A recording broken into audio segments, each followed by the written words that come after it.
Broken Thing. Chapter 1.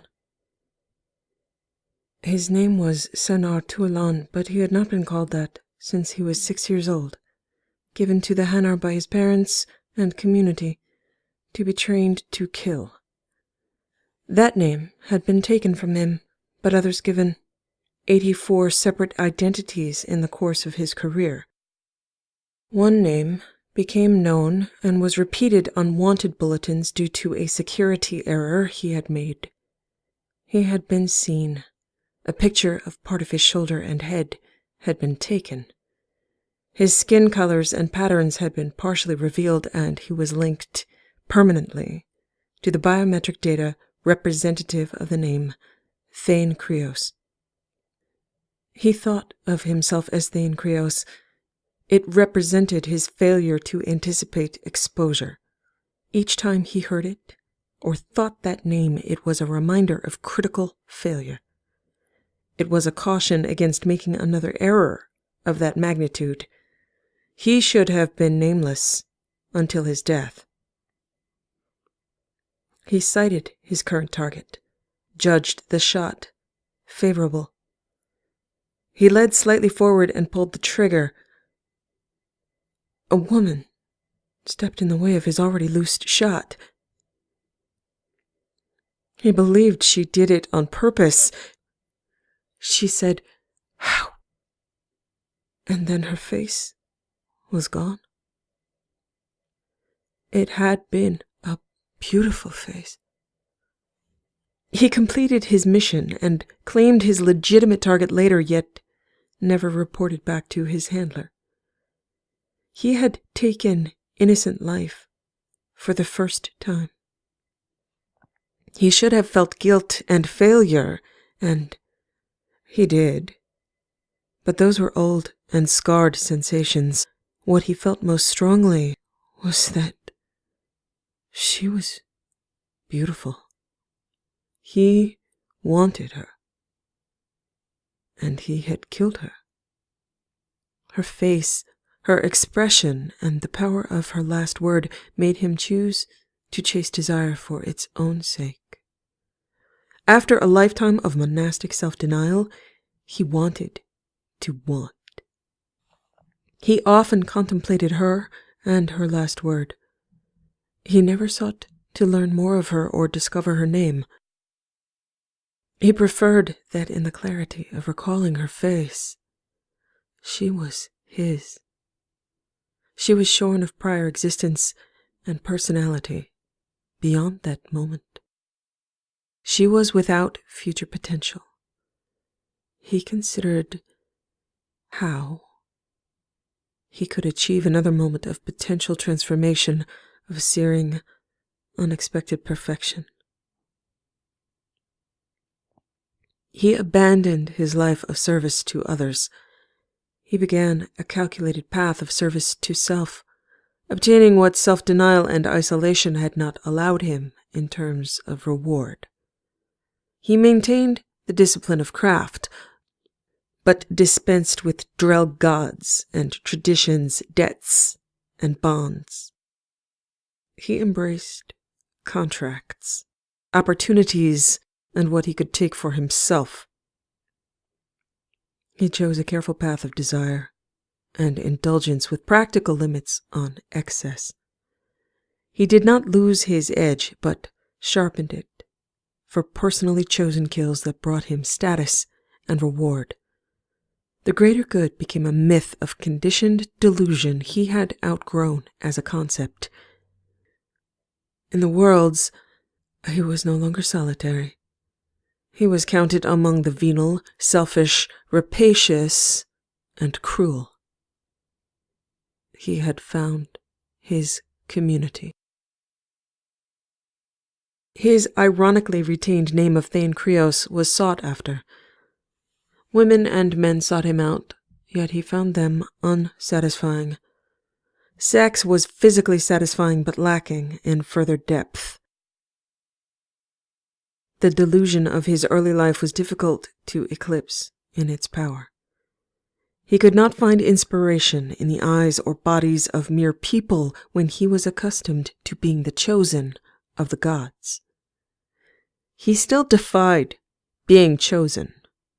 He embraced being able to choose. His new path was mundane and no longer invested with the significance that granted him a path lit by gods and signposts.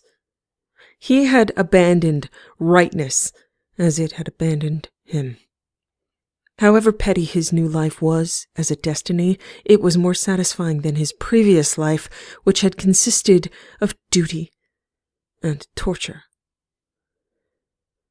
He sought to regain the depth of his previous life without the delusion inherent in it, wondering if it were possible, or if disillusion was a preferred state for clarity's sake.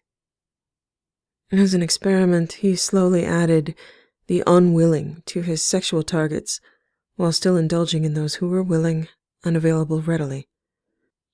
They were easy to twist with the venom the Hanar had surgically altered him to produce.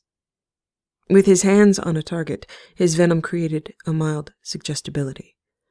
With his mouth delivering venom to them directly, they were situational slaves. They did whatever he asked until he grew bored of asking. That was more satisfying, but had unfulfilled potential. He was disappointed to find he was often uninspired. Killing them seemed something they had not earned. Killing was not something he did idly, but for reward, and they were unrewarding. He left them with various physical and mental scars. They lost time and had no memory of him, the hypnotic effect of venom aiding him in not encountering them again after they had been used. He had a stirring of inspiration and desire from an unexpected source. A human female. There was a contract to take Commander Shepard's life. He was surprised to discover she was alive and that this was theoretically her second life. He was inspired by her eyes, the color and depth of a green sea. In a life no longer touched by Drell gods, she seemed perhaps a conduit to other gods, other sources of meaning. Her rebirth was rumored to be worth 4 billion credits. Her death would deliver to him 1 billion. He did not need the money, but it would be a tragic loss for her eyes to close and open no more. He wondered what she had seen with them, if she remembered death. The decision was a whim, but he took the contract and invested himself in planning. She was worthy of death, worthy of the fee, worthy of his attention. It might seem a difficult thing to kill a woman of that renown, but that mantra was the prized hope of naive storybook and the verbal equivalent of whistling in the dark. It was at times easy to kill people. People were fragile, and not only prone to death, but occasionally hurtling toward it before he could reach them. As he researched her life, it seemed possible she had a higher chance of dying to her choices than to him. It took some time to track her through the movements of the Normandy, but he discovered a brief window of vulnerability to exploit when the Normandy put in at Ilium. She walked alone, as she would on the Citadel, but Ilium was not the Citadel. There was no public security force such as CSEC. Asari looked after their own, and only if they were contracted to do so. The wise hired bodyguards. She seemed anecdotally a brave woman, yet not a wise one. Ilium was conveniently for sale in many ways. Lal Shepard was small, and she was no challenge. She did not see him. She was easy to drug, take, and transport from her ill-advised venture down a deserted corridor. Through the use of service access, a few bribes and hacked recordings, she ceased to be, as did the evidence of what had happened to her. He killed her in the sense that she was reported dead, and he intended for her to remain in that theoretical state.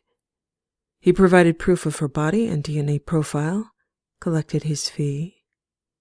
Beyond this point, she was no longer Commander Shepard. She was his Dralafa, which translated to ignored.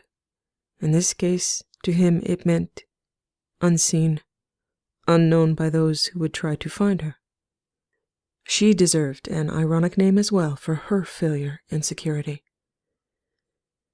He had taken one beautiful life unintentionally. He would attempt preserving a beautiful life intentionally and see what gifts that brought. There was preparation to accomplish before he took her to Beckenstein, his home. Beckenstein had been taken from Donovan Hawk, who had found himself under envenomed duress, willing to deed the location to Thane.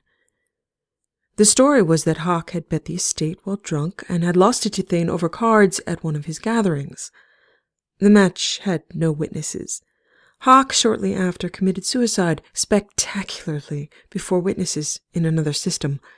Thane's venom was tailored to compel, and often compulsion was more useful than coercion. Donovan Hawk had no friends.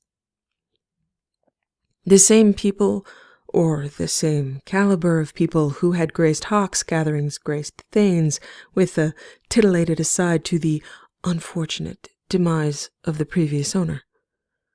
No one believed Hawk had lost the estate of cards. No one cared. They wished to show their sharp powers of deductive reasoning by telling the real story to the uninformed. It added to Thane's popularity. Death as a subject among the dissolute was not a cause for grief, unless it was their own. The admission of selfish fear of death would betray weakness. So death was transmuted in the telling to laughter and schadenfreude. Speaking ill of the dead was a treasured defense and pleasure with the company he kept. Thane deserved far worse in terms of death.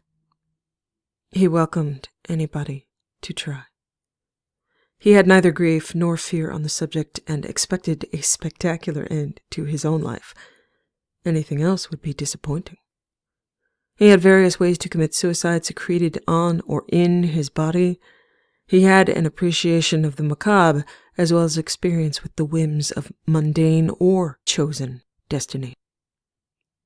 Taking possession of Lal Shepard required removal of her customized hardware. He arranged at the same time for surgical alteration of her appearance. He took her in a shielded shuttle to a safe house off Ilium. Any alarm or signal she would emit that might aid others in locating her was blocked, while her Omnitool and all transmitters were removed or disabled. There were some unknown components. An expensive and talented surgeon informed him some components could not be removed, but they could be scrambled remotely, fused, and destroyed if potential function. The surgeon said she'd never seen anything like Shepard, and that maybe the rumors of her being brought back to life were true. What had been removed from Shepard was beyond the surgeon's technical comprehension. Valuable or not, the components were distinct and therefore destroyed, as were the surgeon, the shuttle, and the safe house. Lal Shepard had been a compelling, but not a beautiful woman, certainly not as beautiful as his slain Drell with sunset eyes. He made her beautiful. She no longer resembled Shepard. His Dralafa was small, and that suited him. Her body required no alteration.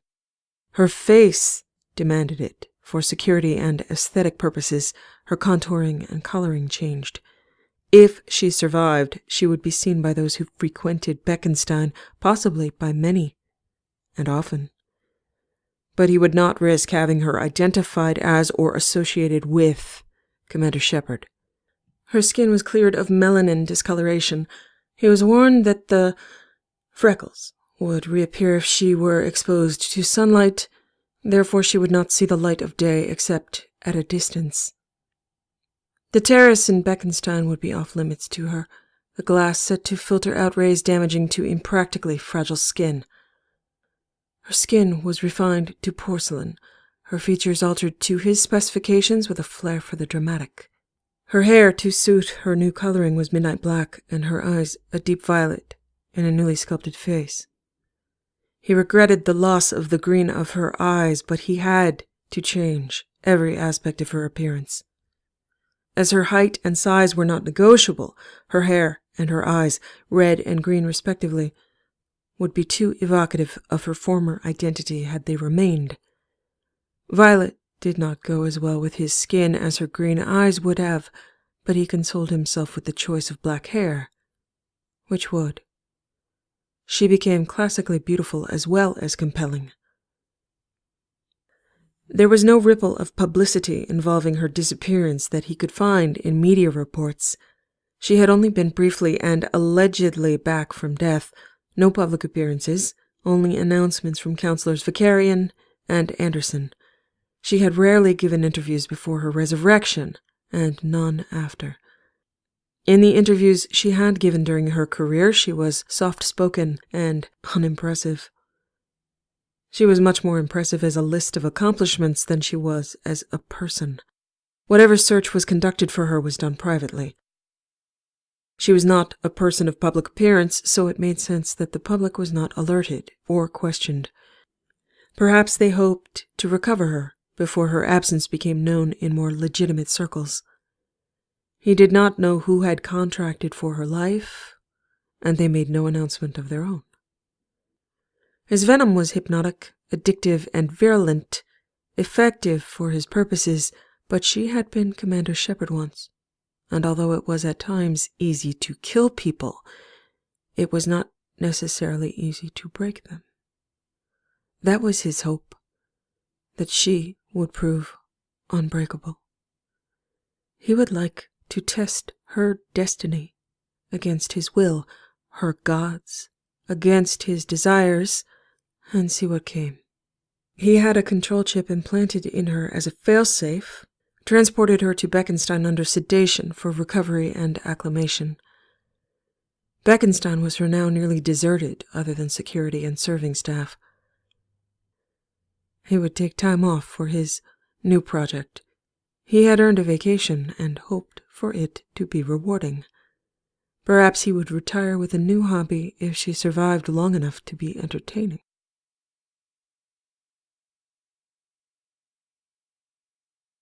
The control chip dictated her behavior as advertised. She ate, she slept, she followed simple commands, and she dressed in what she was asked to wear. She was docile and dull, and he was her sole caretaker as he observed her, learned the use of the chip, and wondered what lucidity she would regain. It was difficult to see in this altered and suppressed woman what use she could be to any destiny other than as decoration. Satisfying to his curiosity, disappointing to his greater ambitions. He learned the care and feeding and maintenance of a human, fascinated by her hair as she stood, unseeing and near unblinking. Without being given a command, she had no awareness, no will, and the specifications of the extraordinarily expensive chip guaranteed control over all voluntary impulses. She would starve to death if left in a room alone without someone to care for her maintenance. The chip could be set to different levels of potential lucidity and awareness, but he anticipated only using the full suppression setting. His venom and methods of coercion could provide him with what he needed to control her behavior otherwise. He had the remote controls to her chip implanted into his hand. She was, metaphorically and literally, under his thumb. After he chose to wake her, he positioned her in front of a full-length mirror where he could see her, and he positioned himself behind her. His fingers traced along remembered curves and lines of now vanished scar and missing original features.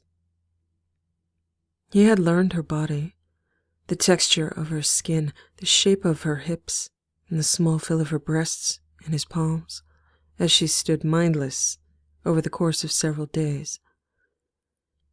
He had made sure that extremity of thirst, hunger, or exhaustion would not counteract the chip's control over her. He looked for any sign of lucidity. She did not respond to pain, sound, light, or movement. He was convinced it worked. She wore a thin fall of black fabric, inset panels of violet tailored to her. He had abandoned many ways of his people. He had left the gods, the Hanar, and Rakana's myths and troubles behind him. But he favored their fabric and design. He wore black, loose pants of the same cloth, his eyes on hers, head and shoulders above her. Her skin smelled of Vannis fruit, something that went well with her natural scent. She was fully healed. The chip worked as promised, and he had grown curious to meet her. He wished to see her eyes, their new color and shape, and whatever she brought to them. He released the hold of the control chip and said to her, "You have 10 minutes to try to kill me, Dralafa." She did not understand. He watched her in the mirror and said nothing more, watched confusion in her eyes and tension in her body that leaned to horror. Her eyes did not meet his as she tried to reconcile who she had been with what she looked like now. She struggled to discover, or perhaps remember, where she was. He had hope that her mind had survived the surgery, the removal of components, and all the time spent sedated and controlled. The horror cleared partly from her expression. She attempted to step away from him calmly, but he did not allow it, an arm around her waist and his hand around her throat. She stood still, her eyes meeting his in the glass. He expected more horror or panic, but what she gave him instead was rewarding. Intelligence. She asked him, "What do you want?" "To see if you can kill me in the next 8 minutes and 34 seconds. Her smile reflected his lightly as she said, "Why would I want to kill you?" "That you will have more time to discover." "Why don't you tell me now?" It was a fair use of her time. He would allow it. He told her, "Commander Shepard is gone from the worlds. She is assumed dead, believed dead by many because I reported her as such. Rather than end your life, I chose to keep you, slightly altered, for my own. I am certain that you know the horrors of a control chip as a survivor of Mindwar. I had one placed here." He ran the thumb of the hand that was around her throat, down the back of her neck, no scar remaining. Her eyes echoed the horror of the words Mindwar and chip. She did not speak. She thought. He waited until she said, "People, many people, are going to die if I am not out in the fight." An appeal to greater good was lost on him, she would learn. He told her, "People die every day." "All your people, Drell, will die." "So they should. And the Hanar. My people are capable of terrible things. They destroyed their own world. They give their children into celebrated slavery to the Hanar. They sell their bodies as intoxicants and toys. Perhaps it is time for their lives to end. Not mine. Not yours. Not yet. She shook her head, more despair than horror in her eyes. You want me to kill you? I want you to try.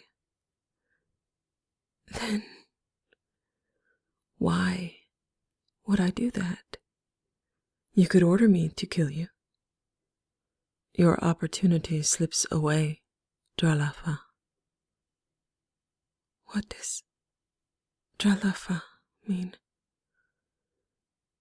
It is the name of the ignored of my people, the unseen, the insignificant. Like you? Not like me. What do you want? You. You have me. You have a control chip. That is not you. Take it out, if it isn't what you want. There is want, and there is need, Dralafa. I want you. I need for you to have a control chip until you give me yourself. That is not going to happen. He looked at her eyes, the same defiance, whether in deep green or deep violet. Directed at him, it was glorious, inspiring. He smiled at her and told her, "You give me hope." Her eyes churned, but she said nothing. No begging, no pleading. Each of her words had become more and more carefully chosen, and she did not repeat an appeal, babble, or beg. She looked around the wider room and to the door, but she did not move. Despite her horror and her fear, she did not panic and was not driven to it by his expectant eyes or timed taunt. She asked him, "What happens when my 10 minutes are up?" Her steady voice was no doubt difficult to maintain with the adrenaline making her limbs tremble. She had a pleasing voice, lacking the depth of a Drell voice, but exotic and melodic. He told her, "I have not yet decided. I expected you to fight." "And what happens if I fight?" "Me dead, or your body undermined wherever you land, dead or alive."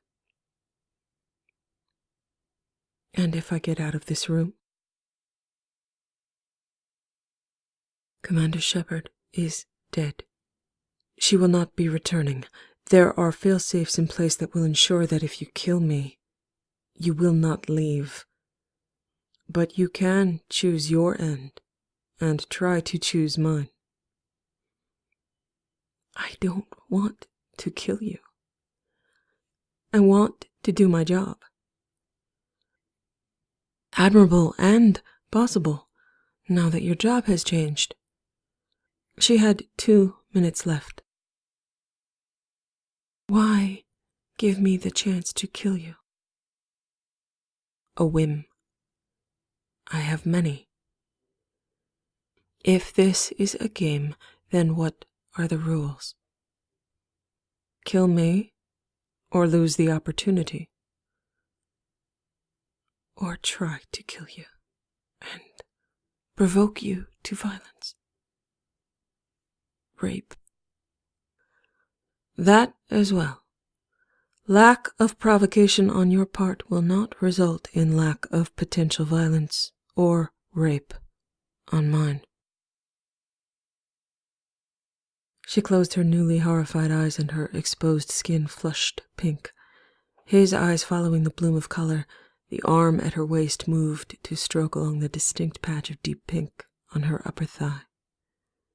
She flinched, but did not attempt to run, did not try to strike. She wished to learn the rules. She had 1 minute remaining, but it appeared she forfeited that opportunity in favor of attempting to reason with him. She was perfectly unwilling, in so many ways. His fingertips followed the flood path of color along her skin, unexpected and exotic, as though her body sought camouflage useful only against a wall of flesh and blood. Poetically fitting. He bent his head, eyes on hers in the mirror, watching her body and feeling for the betraying tension that would come before she attempted a strike. He felt only trembles on warm, smooth skin under his lips, at her throat, on his fingers gliding along her thigh. Venom through his hands and mouth into her skin would have any effect he wanted. He could frighten her, terrify her, cause her pain, or cause compliance and melting pleasure. She could be driven to fight or driven to yield. She stiffened, and her eyes betrayed further shattering chaos with the addition of venom. She sought to understand. She had not appealed to him on her behalf, but on behalf of others, those who would die as a result of her absence. The admiration and inspiration she gave him, along with the indulgence bought by her not wasting his time and effort in the past weeks, sharpened the fact that he wanted her. The simple pleasure of her body with her lucent and struggling eyes was enough for this moment. His elaborately constructed fantasy had bought him the ability to indulge in what appeared to be simple, without experiencing boredom. His hands roamed over her body, along warmed paths of flushed skin. His hands grasped her hips and pulled her back against his cock. He pressed into the small of her back with his hips leaning forward. He moved one hand to the side of her throat, and with his palm over her small face, turned her to him. He told her, "That is venom, Tralafa. You will do anything I say with enough in your system from my mouth, from my hands, from your mouth on my skin, and your tongue. Do as I ask the first time. Do your best to please me. Your 10 minutes are gone. I will give you opportunities to fight or die in the future. I will not give you an opportunity to leave. If you create an opportunity, you will die. If you succeed in killing me, expensive and effective security is under orders to not permit you to leave or live if found outside the bounds I set. You can ask me to kill you.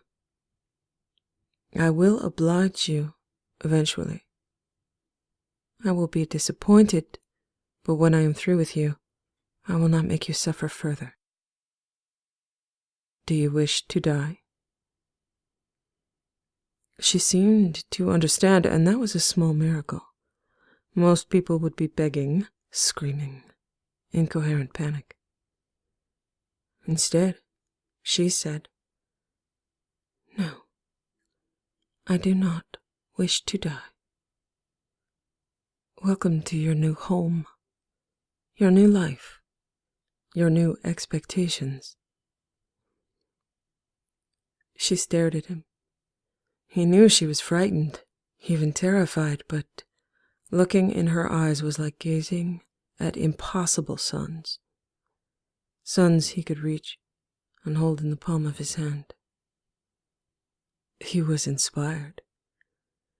He had Beckenstein and the collected dead and potentially dusty treasures there, but he had not resonated with the impulse to collect something of value until now. Possession and contemplation was now understood as a glorious thing. He had only failed to appreciate it because he had not found the right thing to value. He was now a convert, a dedicated collector with a gallery of one item. He wanted her badly. Wanting something had been the sensation he craved, so he reveled in it for its own sake. He deferred lust, which he could and would have at any time. He was patient and methodical and wished for her to comprehend exactly what was expected.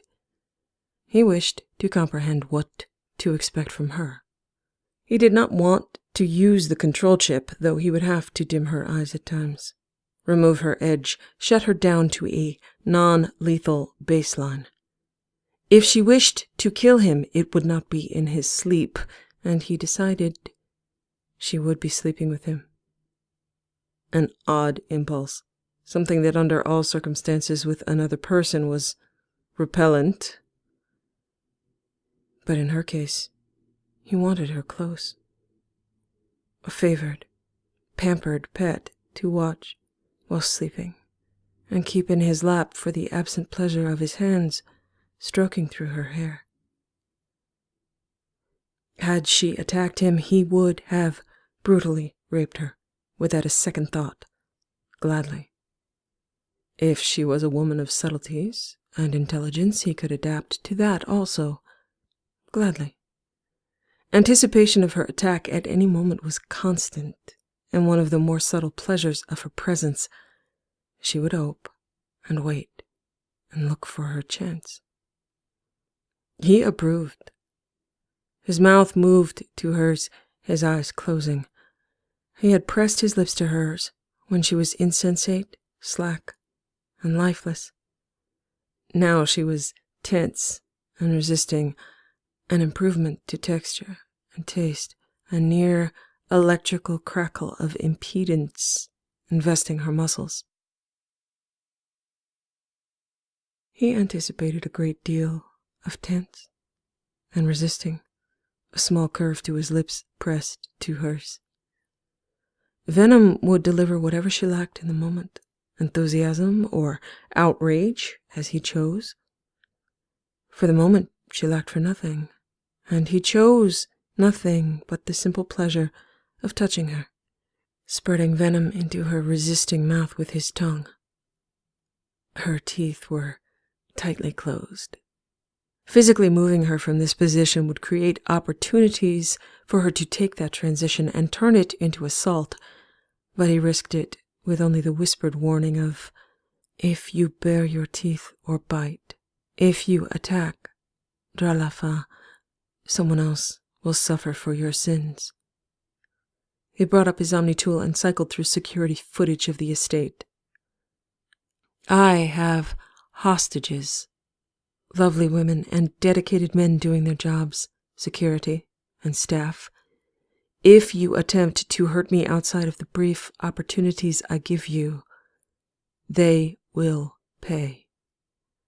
Your life is of value to me, your behavior of interest, but they are expendable, replaceable, and hostage to any debt you incur.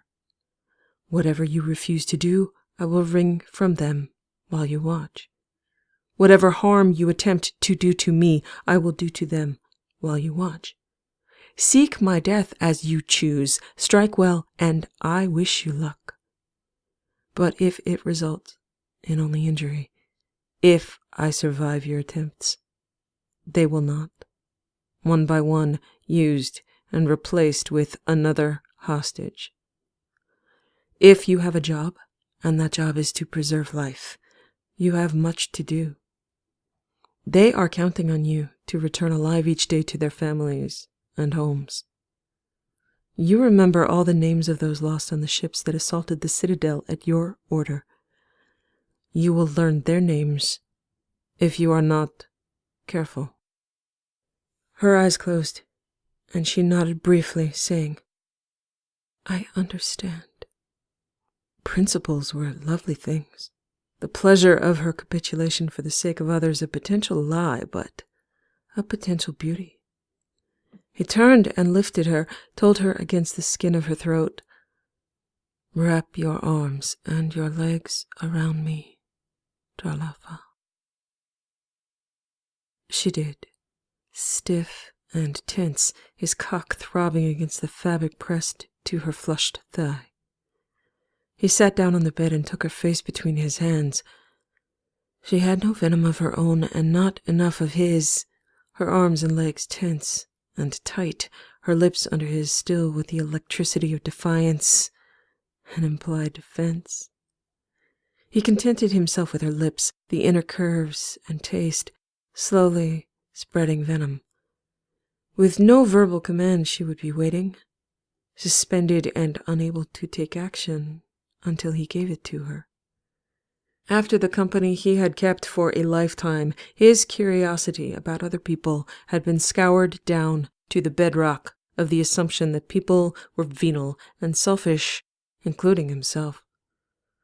She had the potential to be different.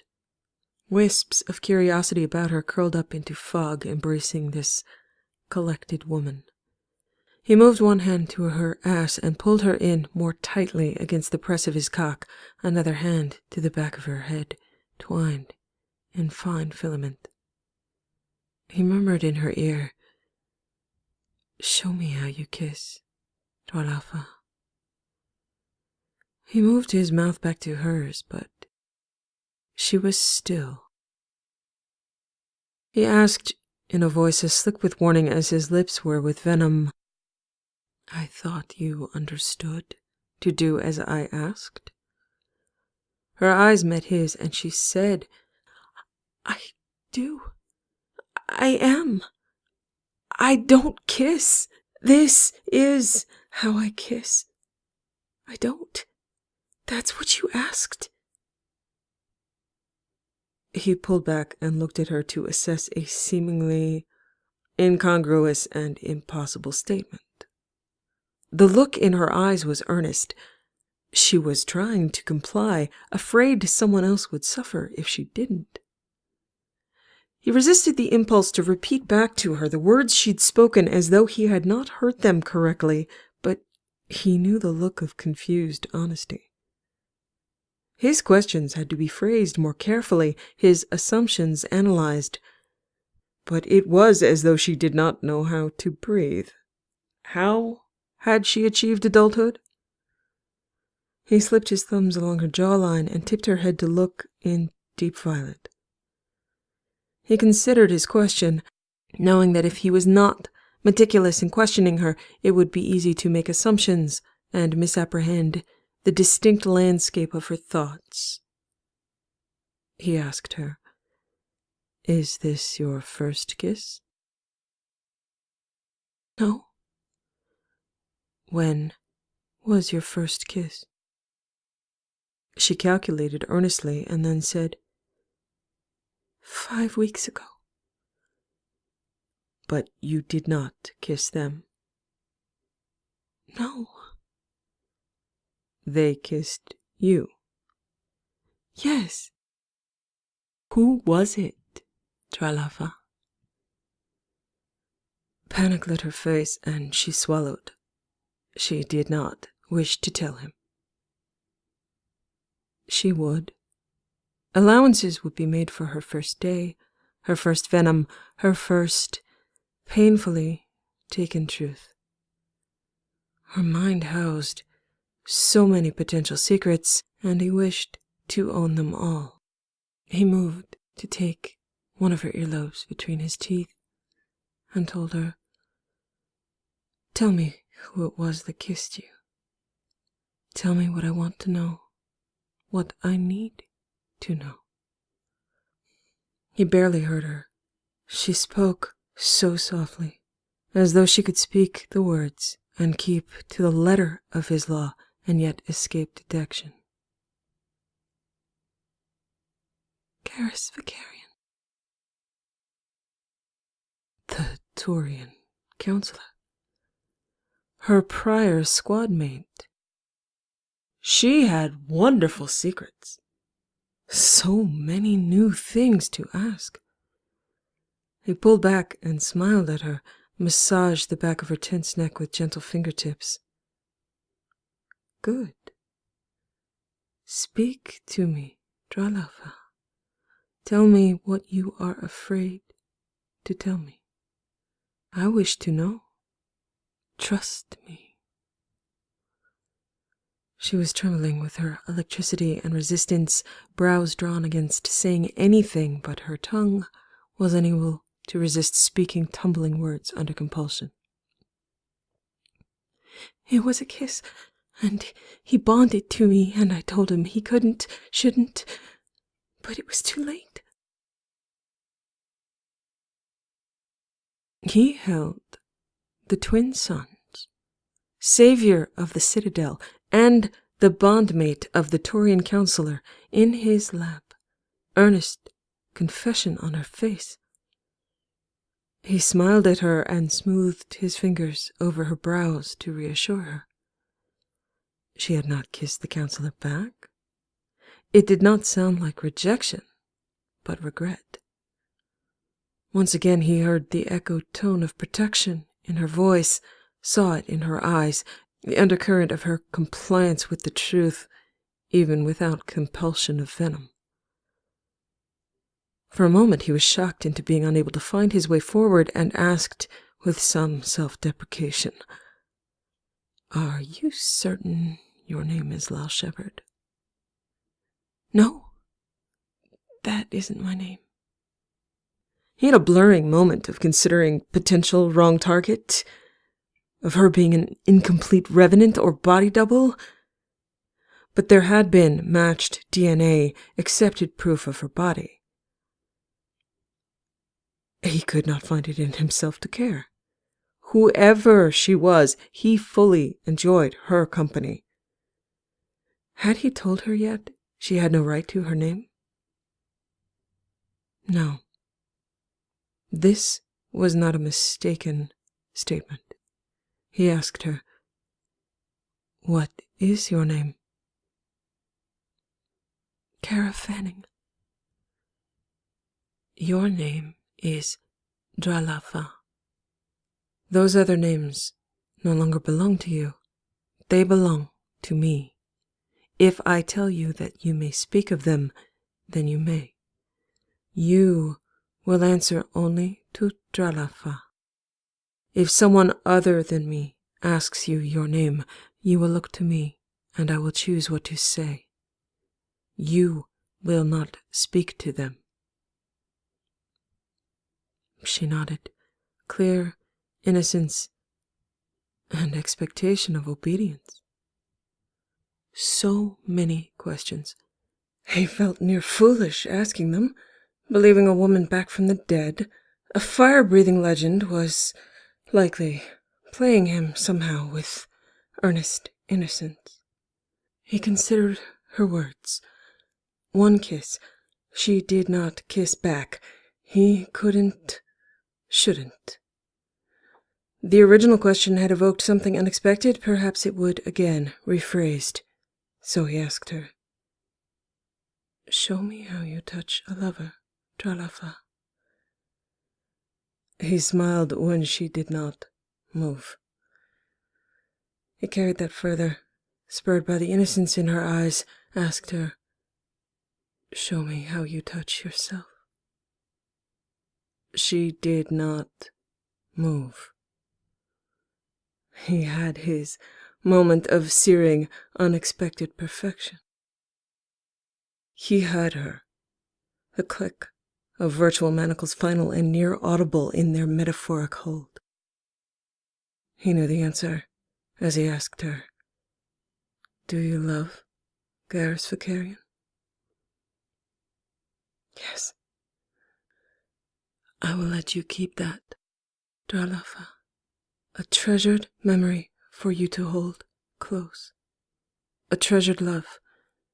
Beyond his kiss, beyond his bond, he did not touch you." "I wouldn't let him." "Good.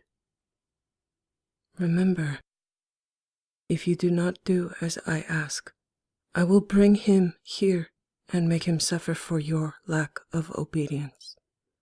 He will die as you watch. I may do it if you are not sufficiently inspiring. I may do it because I am jealous. You do not wish for me to be jealous, do you? No, please. He will look for you every day. He won't stop. You do not want him to find you here, do you? With me here, watching for him, waiting for him? No. Then always do as I ask.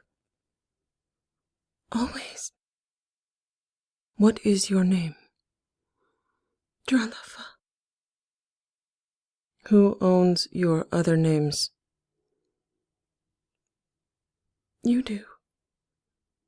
Who owns you, Dralafa? You do.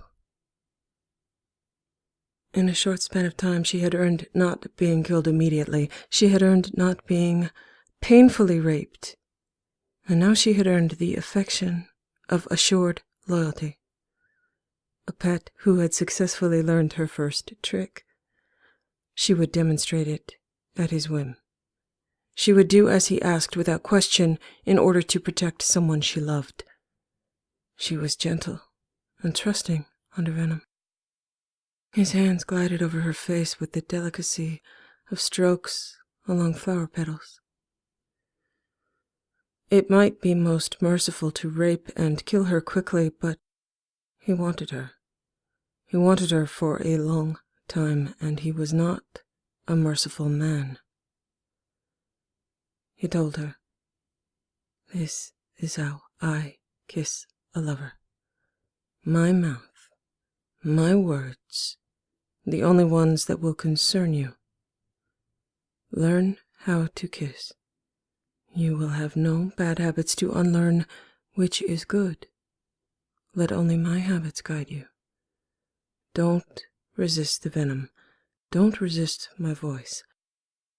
And if you are inspired to kiss me, inspired to touch me to earn my favor, that is what I wish."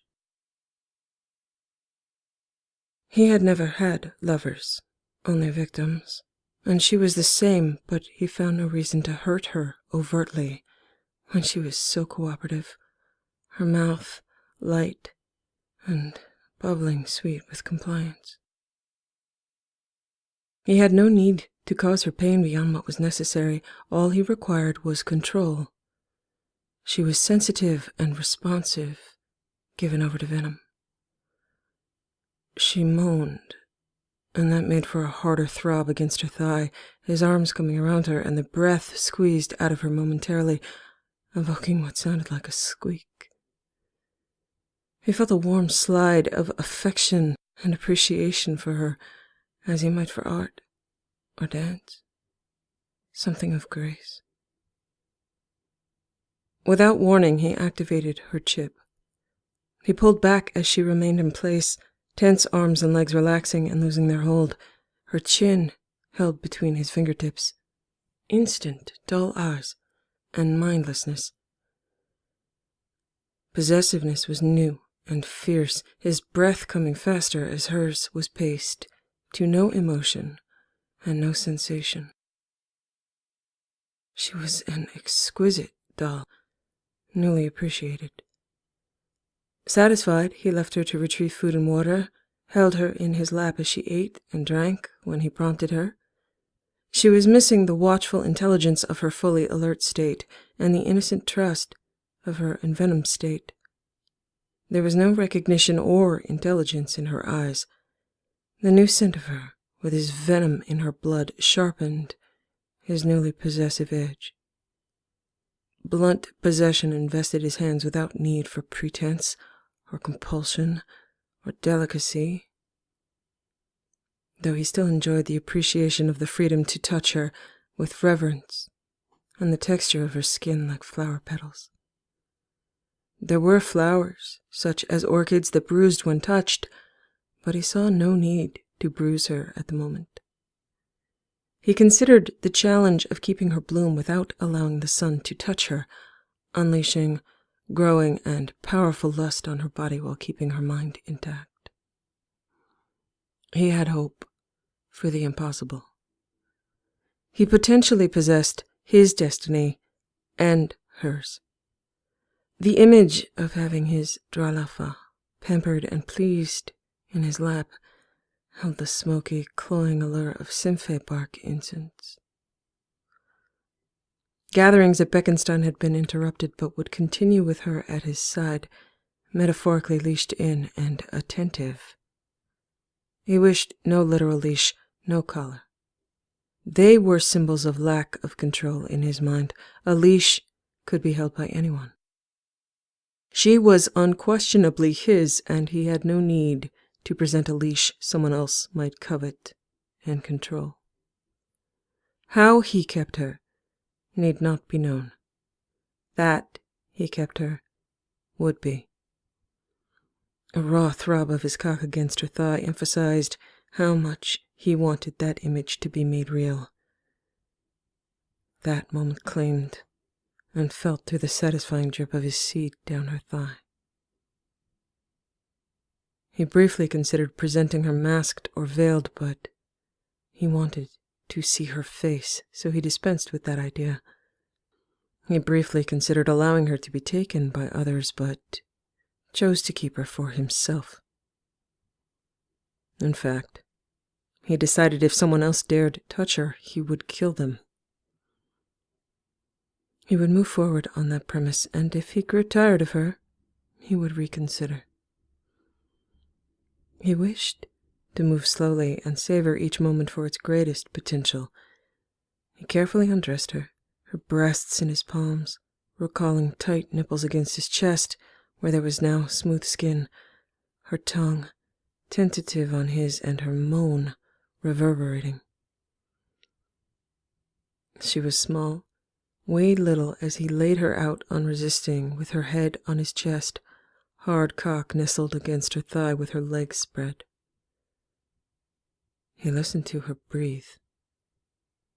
He whispered to her to close her eyes and rest, and she did that instantly, obediently.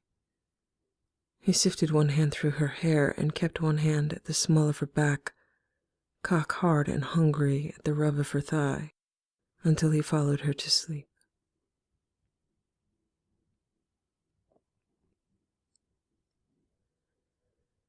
She was much more work than he'd anticipated.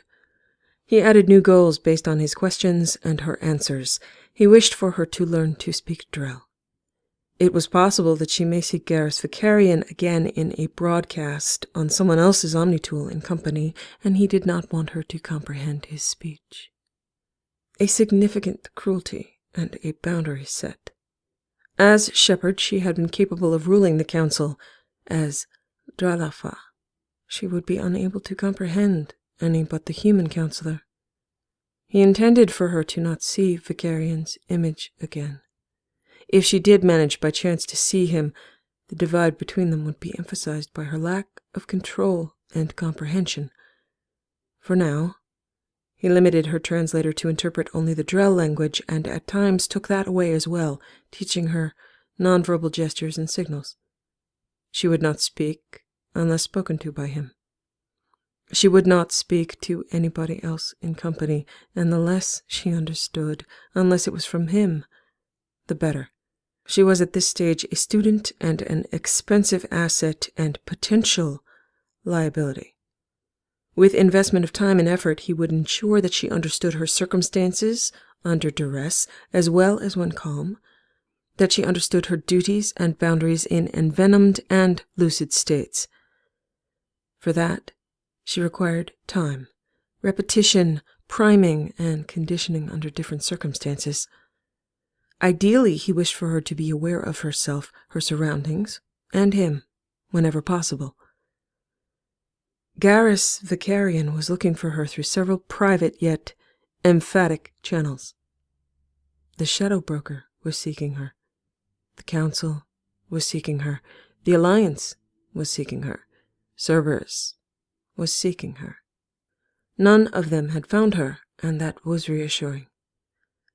A sideline of research into Vicarian and some of the story from her account, and he had a picture of a dedicated, if not obsessed, bondmate, holding to her legacy.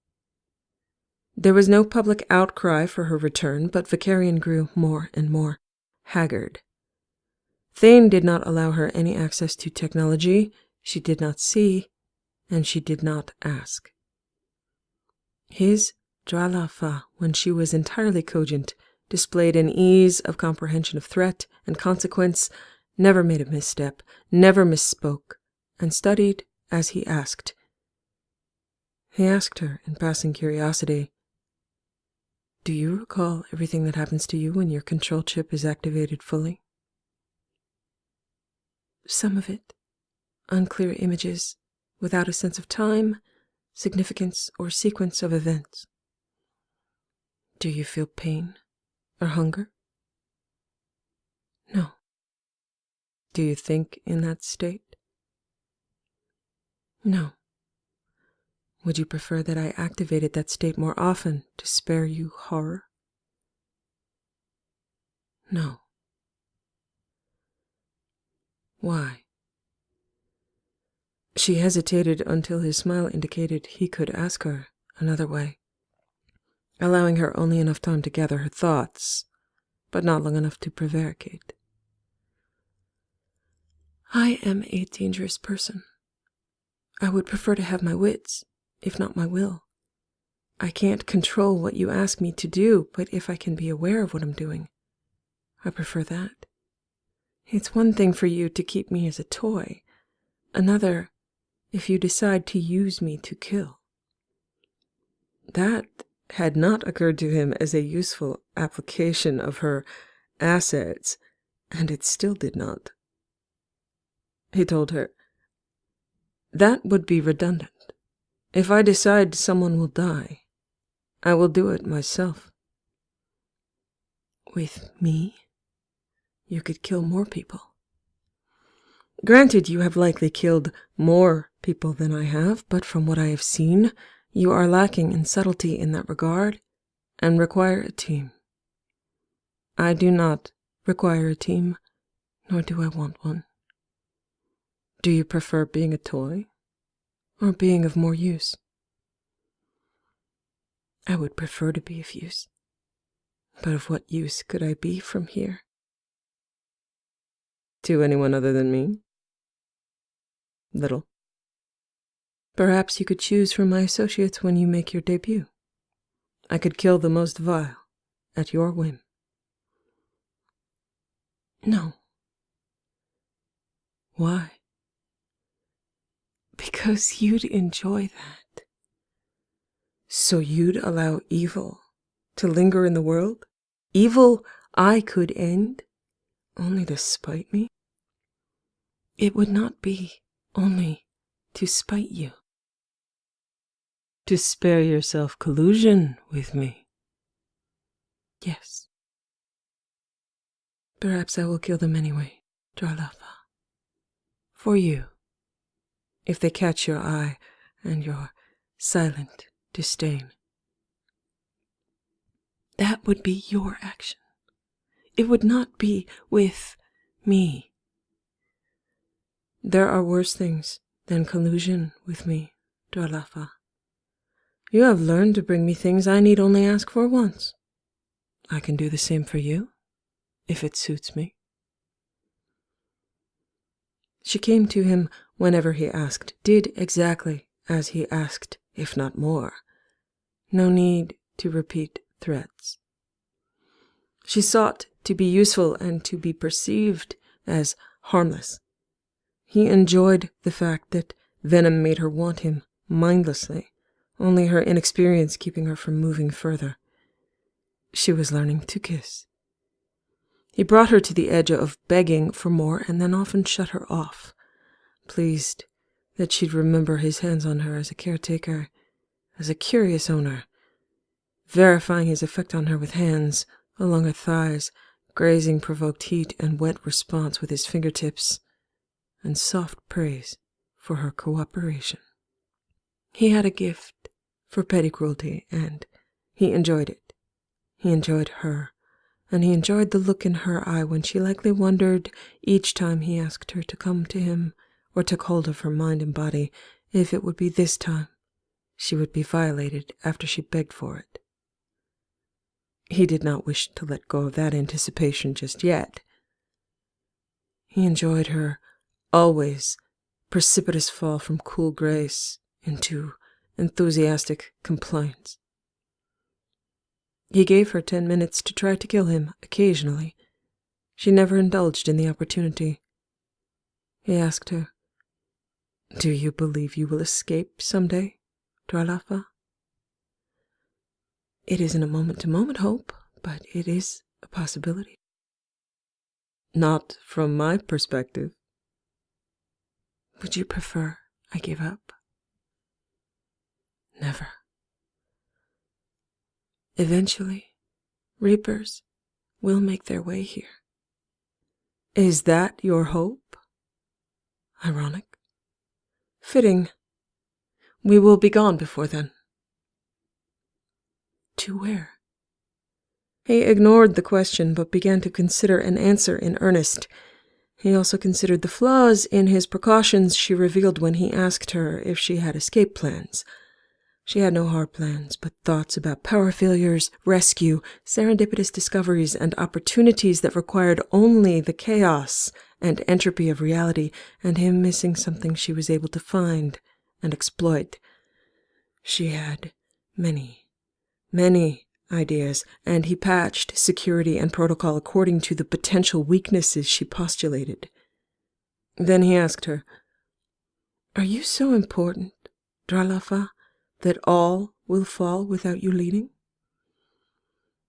She did not answer the direct question, but said, "What do you think?" The question was polite, but her smile was feral, beautiful, breathtaking. "I think the worlds can burn before I will permit you to consider any opponent, any danger other than me. If you cannot escape me or my precautions, if you cannot bring yourself to kill me, what hope do you have? Consider what damage you could do if the Reapers gained access to your control chip. Perhaps I serve a greater good. You are not a reasonable woman. And you are not a reasonable man. I am in danger here." "I make more sense. You are in no danger of dying unless you cause it or ask it of me. Remain here with me. Remain safe. Soak in what remaining pleasures belong to species that deserve death at the end of their time. Trust to the wiser judgment of those who have seen this cycle repeat itself." "I don't deserve death." "You earned death once. I kept you from it a second time. You wish to save all, and you cannot. You failed at your chosen, unreasonable duty.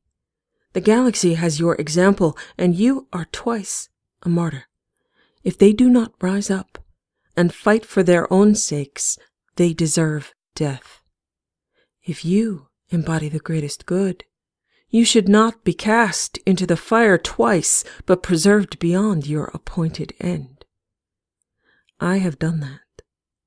The Carrion was willing to risk you, and he lost you. He was not willing to risk me." "Then why was he not by your side every moment?"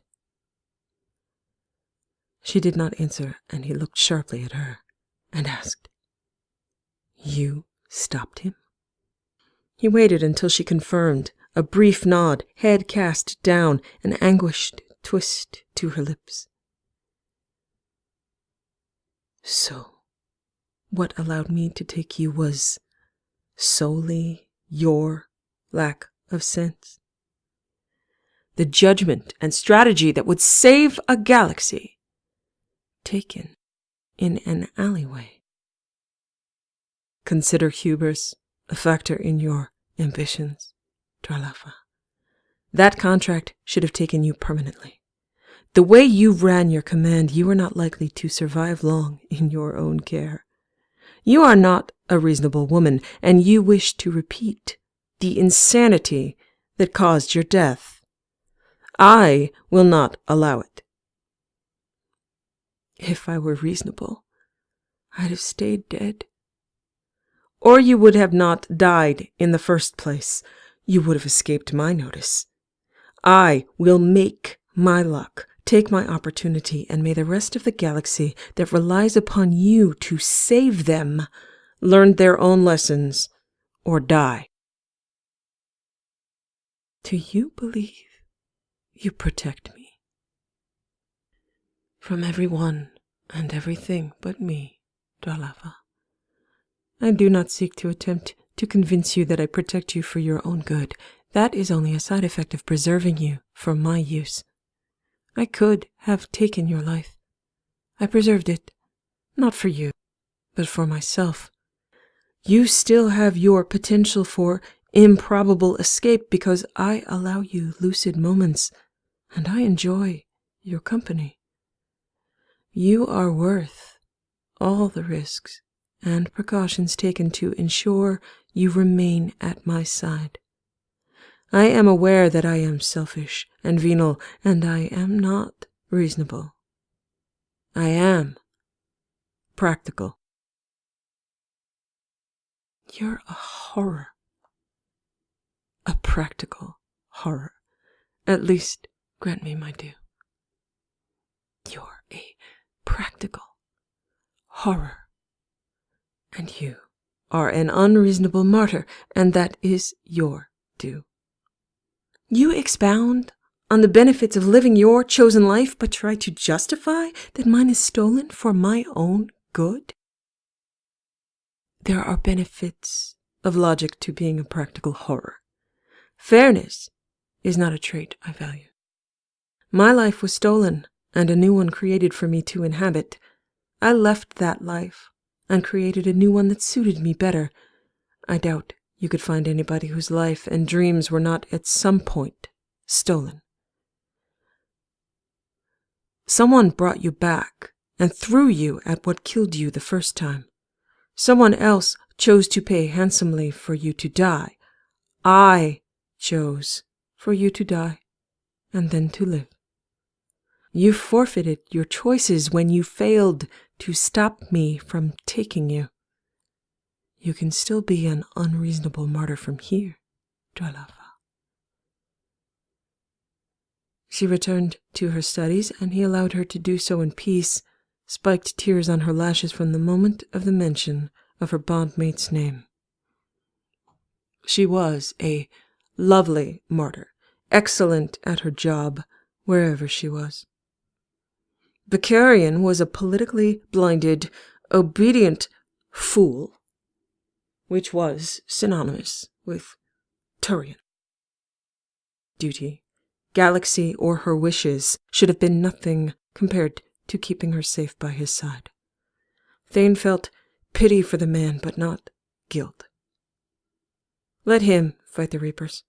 Let her be his martyr, as she demanded, as she still sought to demand.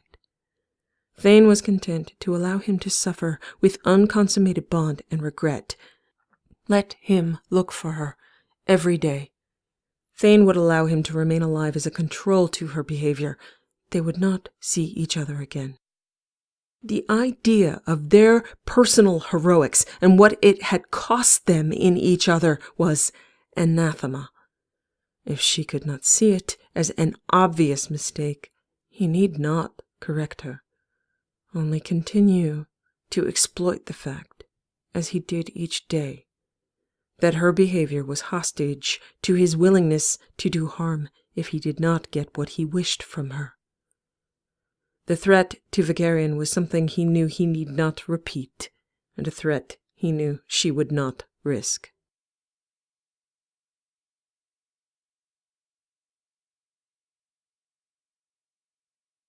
She learned broken and then conversational Drell, had a good ear, and improved her accent.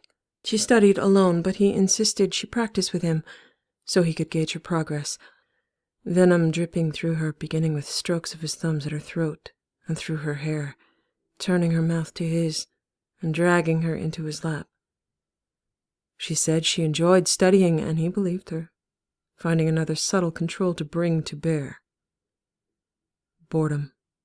She was bored when he was otherwise occupied, and she was lucent, and that stalked her. She requested materials to learn to speak his language, requested datapads disconnected from Ethernet and downloaded with Drell art and history as study aids. She was still deeply inferior to Drell absorption of information, but she was exceptional in the application of that information once absorbed. She sat sedately in whatever he requested she wear, out of the sun, legs curled beneath her, studying. She learned her boundaries according to his decrees. She was always under surveillance, and she did not stray or probe at the limits he set. He took opportunities to extend her contentment with pure information into venom haze, asking her questions with translators turned off. She did not speak unless spoken to. She had learned when to keep her eyes on him and when to look away according to his signal and whim. Under venom, she would embrace drilling language, asking questions about what she'd learned, until her curiosity slipped out with the carefree enthusiasm she achieved with his priming and her inexplicable natural state of a personality that grasped galactic politics and consequence with serious gravity, but took joy in found treasures of Drell history and myth. Now she asked, in struggling accent, "What is your name?" It was a practical phrase without immediate significance other than asking what was the weather or what was the time. His mouth was at her throat. Her head was tipped back with her hair afall, down her back just out of reach of the sun. Without thought, he told her, "Sennar." She used the new word in a sentence. Her habit. "Your name is Sennar." He had taken her names. He would give her this one. He told her, "That name belongs to you, Dralafa. Speak it only to me, never before or to another." He did not believe she grasped the language enough for the nuances of that command to take hold, but he would tell her again later, with her translator on. She was pleased that he answered her, pleased with her hoard of information, pleased with him and his hands with venom in her blood. She misheard him, misunderstood, smiled brilliantly and said, "My name is not Sennar," formally, with a shake of her head as though he had said it to trap her. He had considered moments of ceremony and significance, when to get her used to sex, how to do it. His introduction to sex during his training had been brutal. An endurance trial of being instructed by 4 people of different genders and species, orders given and received and executed. He had been asked to thank them for their instruction, and he had. He had volunteered.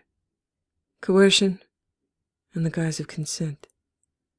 He could not, in reality, do better for her. It would all be coercion, but it need not be brutal, physically. It would be brutal in her inherent loss of will, as she smiled and embraced his desires as hers. He knew once he began he would not stop, and he would violate his Dralafa often, intended to do so before a crowd. Whether he took her defiance from her with a chip, or his voice and venom, or with her knowing and electrically charged consent, he enjoyed taking it, and her, and never once considered giving up that pleasure, only extending it. Now, before she spoke Drell fully, when she had his name, but did not know it. Subjugation took delicate form in the moment, and he chose again. He had spent days and nights hungry, savoring anticipation, and now he would demand the same from her. Her mind would wish to remain remote, but could not. Her body would turn traitor. She had achieved obedience, her first trick. Now she would sit up and beg. Not at first. He estimated she needed a few more weeks to learn to speak his language fluently. He would take that time to condition her response to him. She was addicted and hungry for venom already. She embraced him out of duty when lucid, but he never took her memories of her slow, inevitable descent into carefully stoked desire. He would add pleasure to that until she did not care who watched. Obedience and abandonment a possibility in her otherwise controlled and solitary person. He would teach her to experience her own pleasure as a debt, to be returned to him tenfold. She believed in fairness. He did not believe in fairness, but he could use her tendency to believe in it. She would find it fair to serve his whims, to repay the care he took for her, the care he provided to protect her, and every stroke of his tongue on her body was to be repaid with her willingness to serve fairness as a moral imperative. Duty turned to venom, turned to debt. That would be crafted slowly and with words and demonstration, for now he needed no words to teach her to come, abandoned and greedy for more, her body seeking pleasure the way her mind sought new information. He would follow the path of her inclinations. He had verified to his vague shock that she had never had sex, never touched herself, considered sex to be a drug, something she did not want to indulge in, something she considered a drug habit at worst, and an idealized, once and forever gift tied to love at best. He would provide envenomed, pleasure-strained drug habit, and she would provide the urge to give herself as a gift. Her inspiration true and unexpected once again. He had toyed with the idea, and now he was inspired. Her clothes were constructed for access and beauty, veils and falls. Her breasts were small, always visible in profile, no bra required or permitted, no underwear provided. She attempted modesty with elaborate draping and positioning, but there was never enough cloth to cover entirely, and the more she adjusted, the more she revealed the changing light and shade of her body. Cloth was for enhancement and not cover, access guaranteed, essentially always undressed enough for any act or caress that tempted him. Her feet and his feet were bare. He left her for his exercise routine and maintenance of a neglected life and career, but she was his main focus in a day. He wore loose black pants suitable for exercise and combat. She was the embodiment of exercise and combat. At the end of a day with her, he was tired. Another new experience, preferable to the restless boredom that had often been his lot. She wore earrings, new pairs he designed and commissioned often enough to add a jeweler to the tailor kept at the estate. He often took one to keep in a pocket, savoring a newly treasured urge to collect memories of the taste and texture of metal and gems, black and violet and silver under his tongue, a new tactile experience and unique, coated like her in iridescent venom. Now he tasted her earring and carefully removed it for safekeeping, his hands on her breasts and then his mouth on hers. No more words. She would not speak further unless prompted. He moved her small body back to recline on the wide chaise, the echo of Senar in his mind. She'd had delicate tattooing of black eyeliner, thick black lashes, her lips darkened in pigment to human sanguine in tone, but no blush, because her habitual flush was inevitable and kaleidoscopic. Although he enjoyed her hair, there was none on the rest of her body, inhibited permanently. She was lovely, without potential for smudge or flaw at every moment, and if he chose to learn human makeup and hair design, he would, over time. Now, after great effort taken, she looked effortlessly flawless, a perfect setting for twin suns and destiny. She was fully in Tiramit, the state of maximum venom and suggestibility. He cultivated her receptivity and sensitivity with each repetition of that state. Later, he would withhold venom and accustom her to sex without the veil of pleasure-rich compliance, and she would learn to do without pleasure or venom if he chose. For now, he would feed her pleasure and venom and touch her as he expected to be touched by her, and see how well she learned and applied those lessons. He demanded devotion and exquisite care to detail, so he would give it to her, for how else would she learn? She would witness and be witnessed, but touch was his alone. He spread her thighs with gentle hands, lips on the inside of her thigh, and the line of her tense and trembling muscles, the drape of fabric followed by the path of his hand over her, pressing wisps of fabric into folds and damp heat, and gliding them out and over, imagining her gentle hands on his cock, an exquisitely guided tongue, and instincts to please. Building that potential, he combed away all wet fabric with slow fingers, breathed in her expression of helpless desire, and touched his tongue to her clit, tasting her for the first time from the source and not his fingers.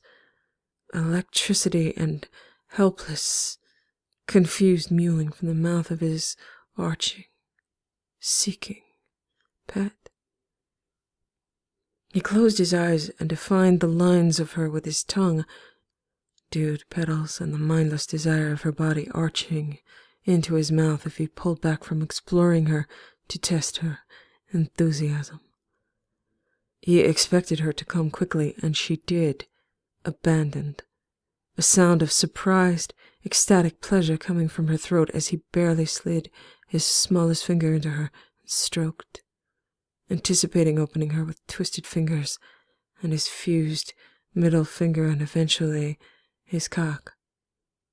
For now she was slick and panting, and he would teach her to speak his name when she came, only when they were alone. His finger inside her body stayed, a reassuringly slight invasion, soothing, feeling the clench and heat and wet. She would become used to invasion and his tongue, his fingers. That was the last time she would come so quickly. He'd make it harder and harder for her to reach that peak because he would demand it often. She had a moment of clear bliss, all hers, all given seemingly freely, but the ripples of her body and the ripples of the act would widen and deepen until she was writhing and begging and knew exactly why she was begging. Her studies were interrupted for the day. He kept her envenomed, bliss soaked and wrung until she'd come so many times her last took about 45 minutes of her thighs outright shaking and running with sweat. Her moment of surprise transmuted to learned study on variations, his fingers dipped into wet heat and twisting into her ass, more surprise each time, until she knew the possibilities of his hands, and his mouth, and his fingers. He toyed with driving her into passing out, but he would save that for later, if necessary. He was certain it would be necessary at some point, if not for her, then for his satisfaction in doing it. He carried her to the main suite, a deep bath drawn, and her exhausted while he soaked her hair and her skin, watched her to see the awareness come sobering back into her expression. He fussed over her hair and removed the other earring, brought her to the bed and repeated the lesson once more before he turned her off and ordered sleep. Basic commands, something she had learned first in Drell.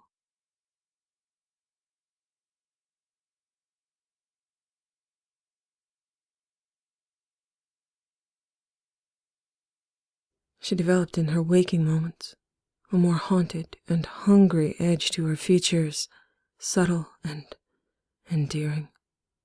She developed in her envenomed state frank expression of that hunger, learned to say his name in endless varieties of bliss.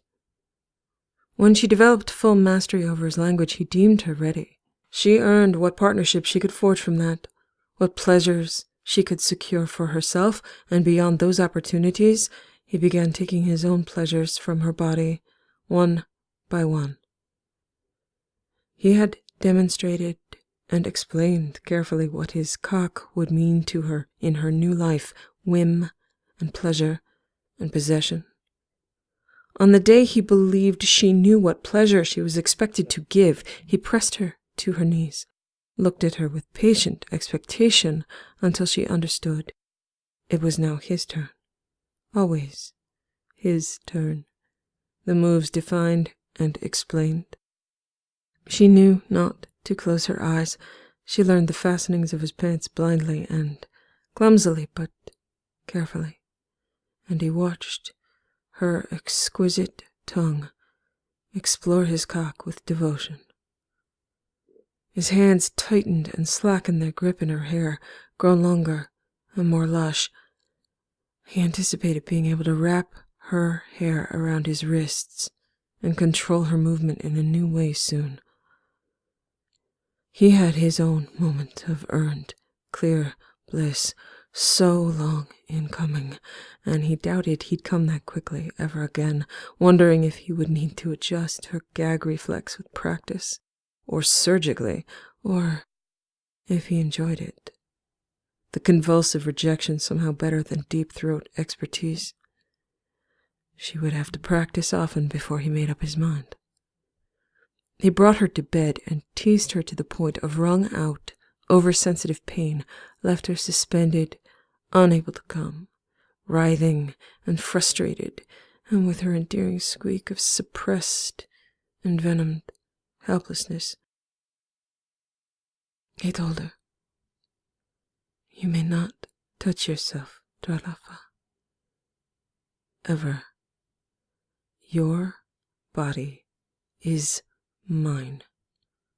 Your pleasures are mine, and always to be demanded or witnessed, never taken by you without my permission." He did not have to ask her if she understood. He enjoyed holding her in silence, his body drained of tension and filled with satisfaction. He enjoyed rebuilding her to near orgasm and then letting her down, over and over, until he chose to shut her down, her hoarse cries abruptly interrupted. The tension collapsed from her, sweat slowly cooled and evaporated, his fingers through the droplets, spreading in a lazy caress on her shoulder. He pulled her to him and arranged her as he wished on her side, his hand on her hip and one under her throat, his face in her hair, murmurs of praise and pleasure and her name, promises and demands she would hear and could not help hearing.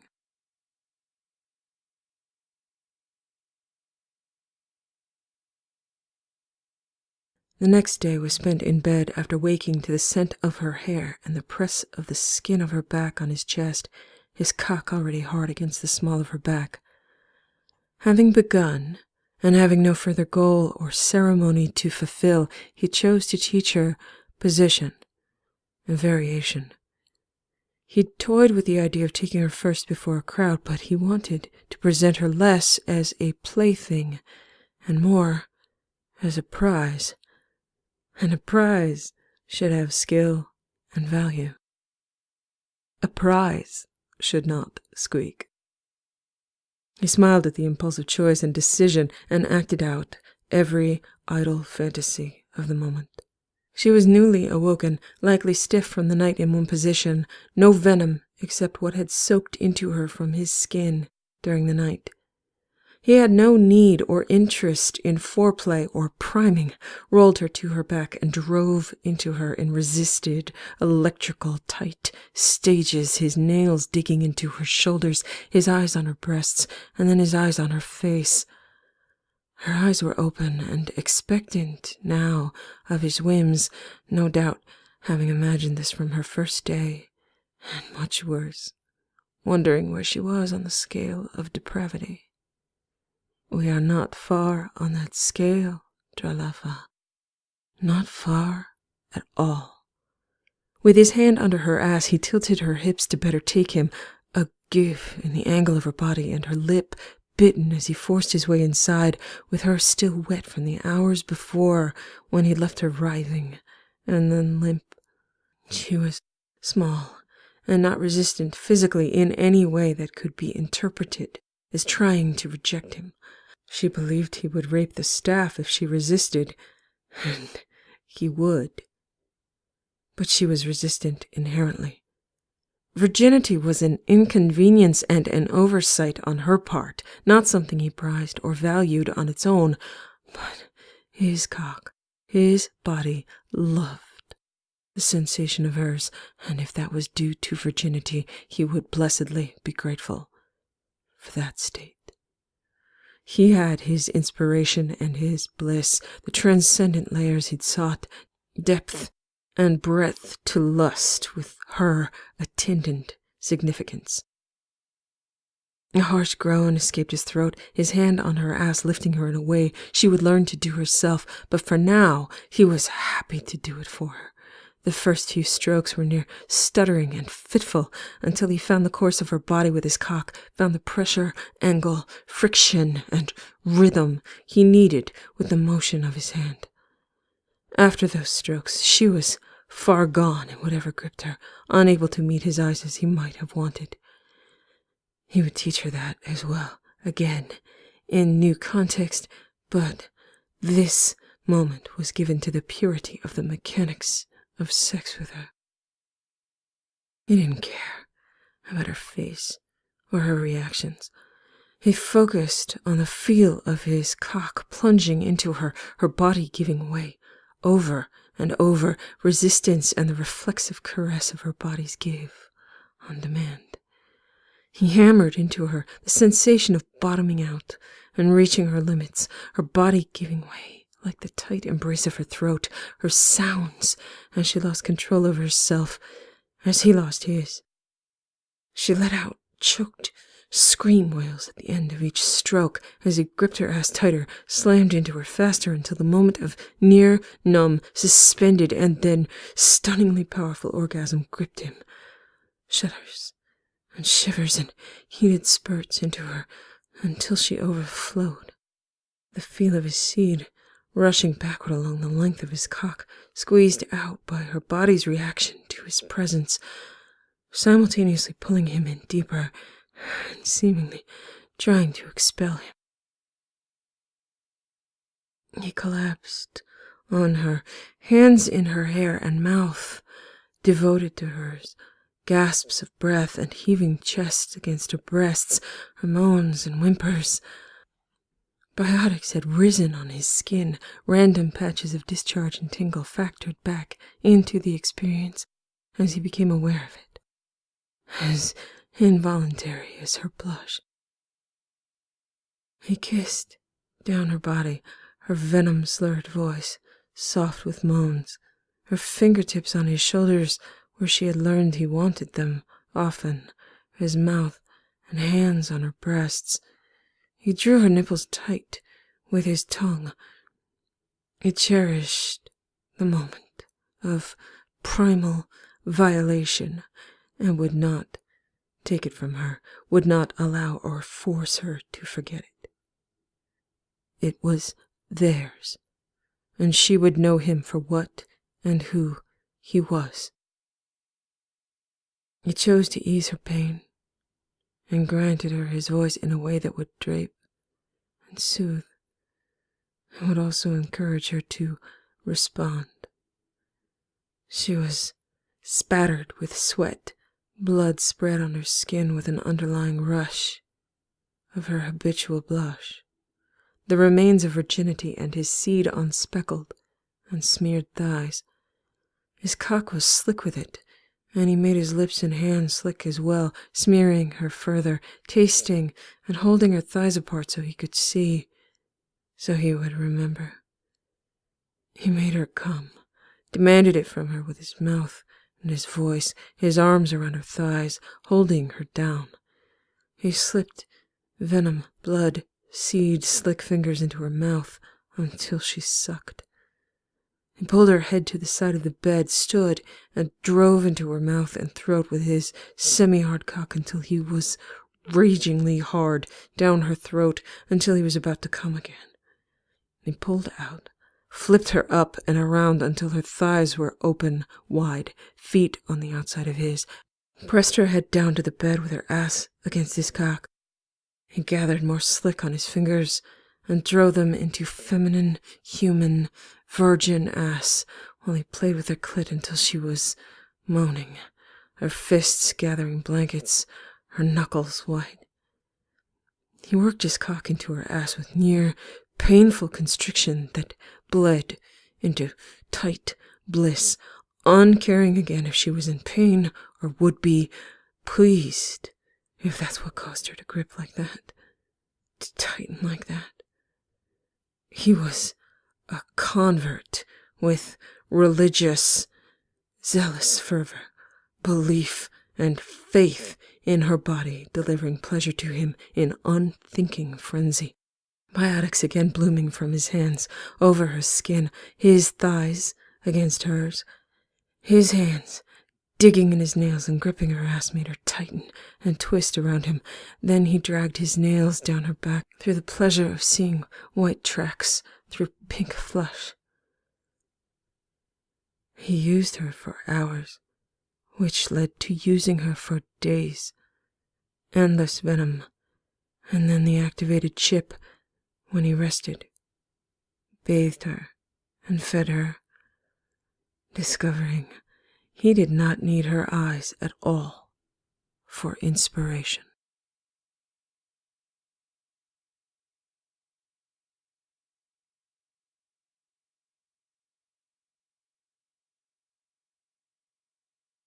After a time, he was better able to control how to make her respond without causing her pain.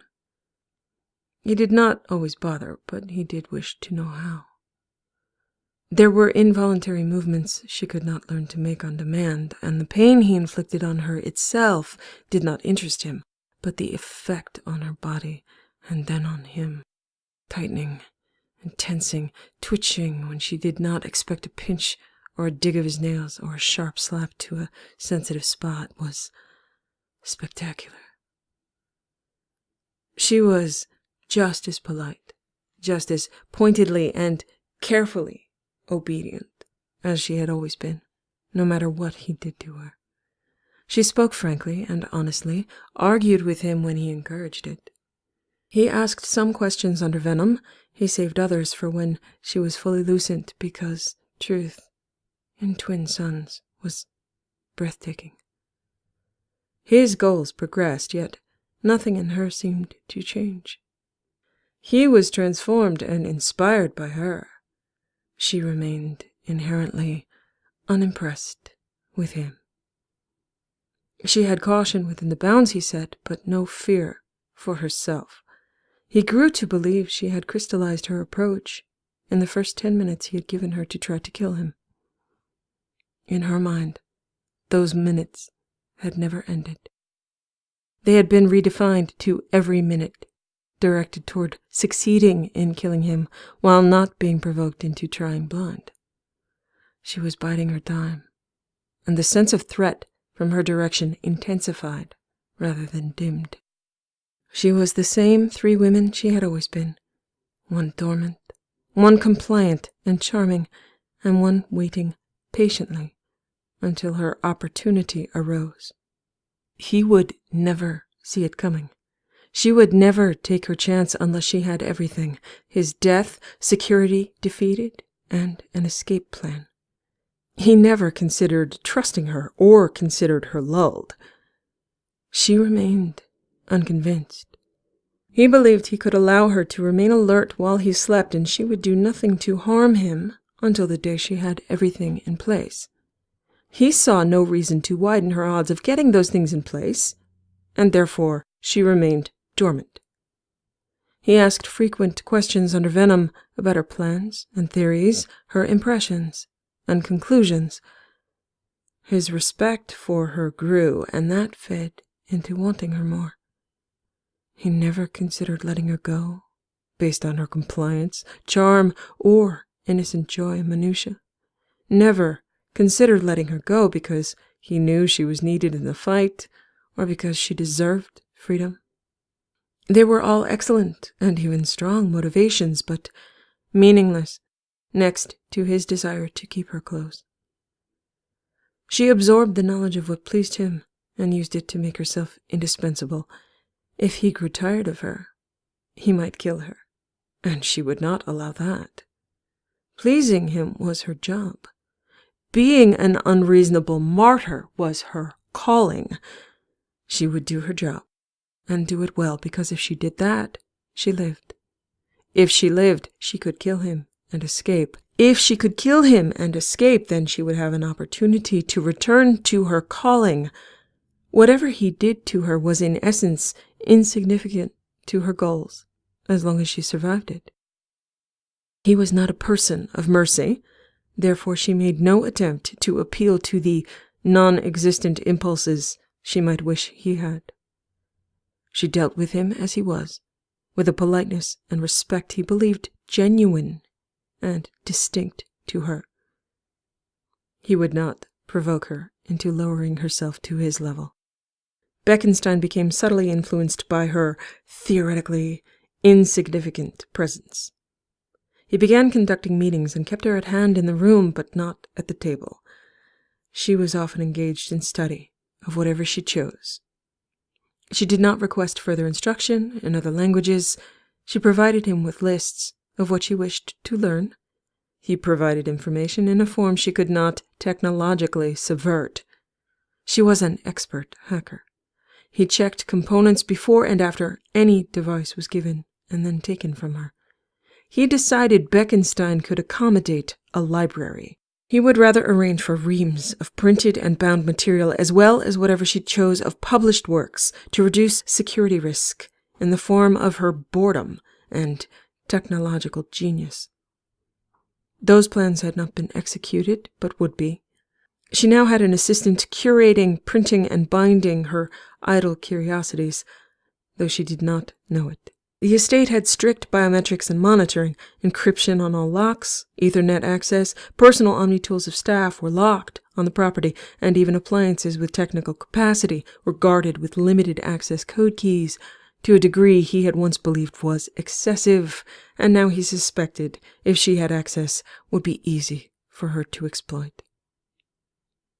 She watched. She listened. At least, to him. Unfortunately for her, it was most often one-sided conversations, many of his associates Taurian or Asari. When she first heard Turian speech from a guest and did not comprehend it. He watched her. She lifted her head and looked at him, comprehension of a different sort in her eyes.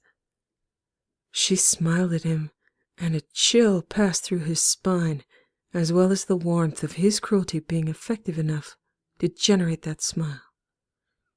The sense of her being a threat was a constant trill in his nervous system, and he enjoyed that. If he expected a captive tiger to roar, she would not. If he expected her to pace and look hungry, she would not. She would watch him and wait, missing nothing. He admired her, coveted her attention, was fascinated by her. As for her resourcefulness, he began to wonder if she would develop a new recipe for an explosive he could not predict, made from food scraps, drill cloth, and extracted elements from toiletries. He could predict what was already known to be possible. He could not predict what inspiration would strike her in order for her to achieve her relentless goal of escape. Staff did not speak to her, and she did not speak to them, but she was unfailingly gracious to them. He had threatened her with their well-being, but she subtly extended that to them being not only hostage to her behavior, but her responsibility. Her crew. Thane found himself glaring at guests who attempted to mistreat his staff because his Dralafa had noticed a brusque tone or demand and then turned her eyes to him as though he could not keep discipline in his own home. It worked. She would permit him to rape her, use her, and he would have to ask her under venom if she was in pain and scold her to care for her body while not being used. Yet if a harsh word was spoken to her people, he would know it, and she expected him to care for them. Her look, at times, bore the disdain of one accusing him of not being Drell at all, since he seemed to forget simple concepts. She seemed to know exactly what he would or would not allow, what his own sense of morals or dignity or dissolution would or would not allow, and if he failed his own standards and hers. Her smile. The smile of the tiger that watches a keeper day after day and believes that there will be an escape route and that watching the keeper will deliver it into their mouth, along with the keeper's hands. One does not keep tigers in order to feel safe. He did not keep her in order to feel safe.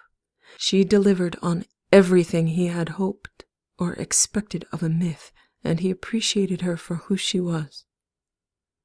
He would not see his own end if it came at her hands. She was brilliant. If he found himself massaging the feet of his valet at her unspoken suggestion, he would worry further. For now, he intimidated guests into respecting her people. They were her people. He knew it. He had told her this was her home facetiously, but she made it so. He hired an assistant and planned a library. He was her people also, in an inverse fashion. He was her job, and now her responsibility. She would selflessly direct his destructive impulses at her to spare others capable of distracting him at her whim. He believed, without having to ask her, that she counted minutes in his presence as not only opportunities to watch and wait for her chance, but opportunities to spare others his attention. She knew he existed. He would not survive her full, unleashed regard. She had no control over what she ate, did not place orders or plan menus, but she would smile at her favorite foods, and he would stock them. She had preferences and disappointments, and the dignity of a household in which she abided, and He agreed with her. He saw why people followed her, why she was worth 4 billion credits and more. He understood more keenly why the search was still on and would be every day. With her twin sons came gravity. The bondmate of a counselor would not be abandoned, not only because that was also the definition of Turian, but because the bondmate was her. The investment and hope of trillions of people would not be set aside. He considered that if they had been in a different world, he would have followed her and taken her orders. He was taking her orders now from wherever she found solid ground. She never lost an inch of it. So he had asked her, "Darlafa, these moments are mine, and I treasure each one, and hope to keep you just as you are, just where you are. When your moment arrives, will you kill me quickly?" "Yes. Only one of us believes torture is of value. Only one of us has reaped the benefits of torture. Without a goodbye, anything I may have had to say to you, if you'd wished to hear it, you would have told me to say it. My thanks for your mercy. You're welcome."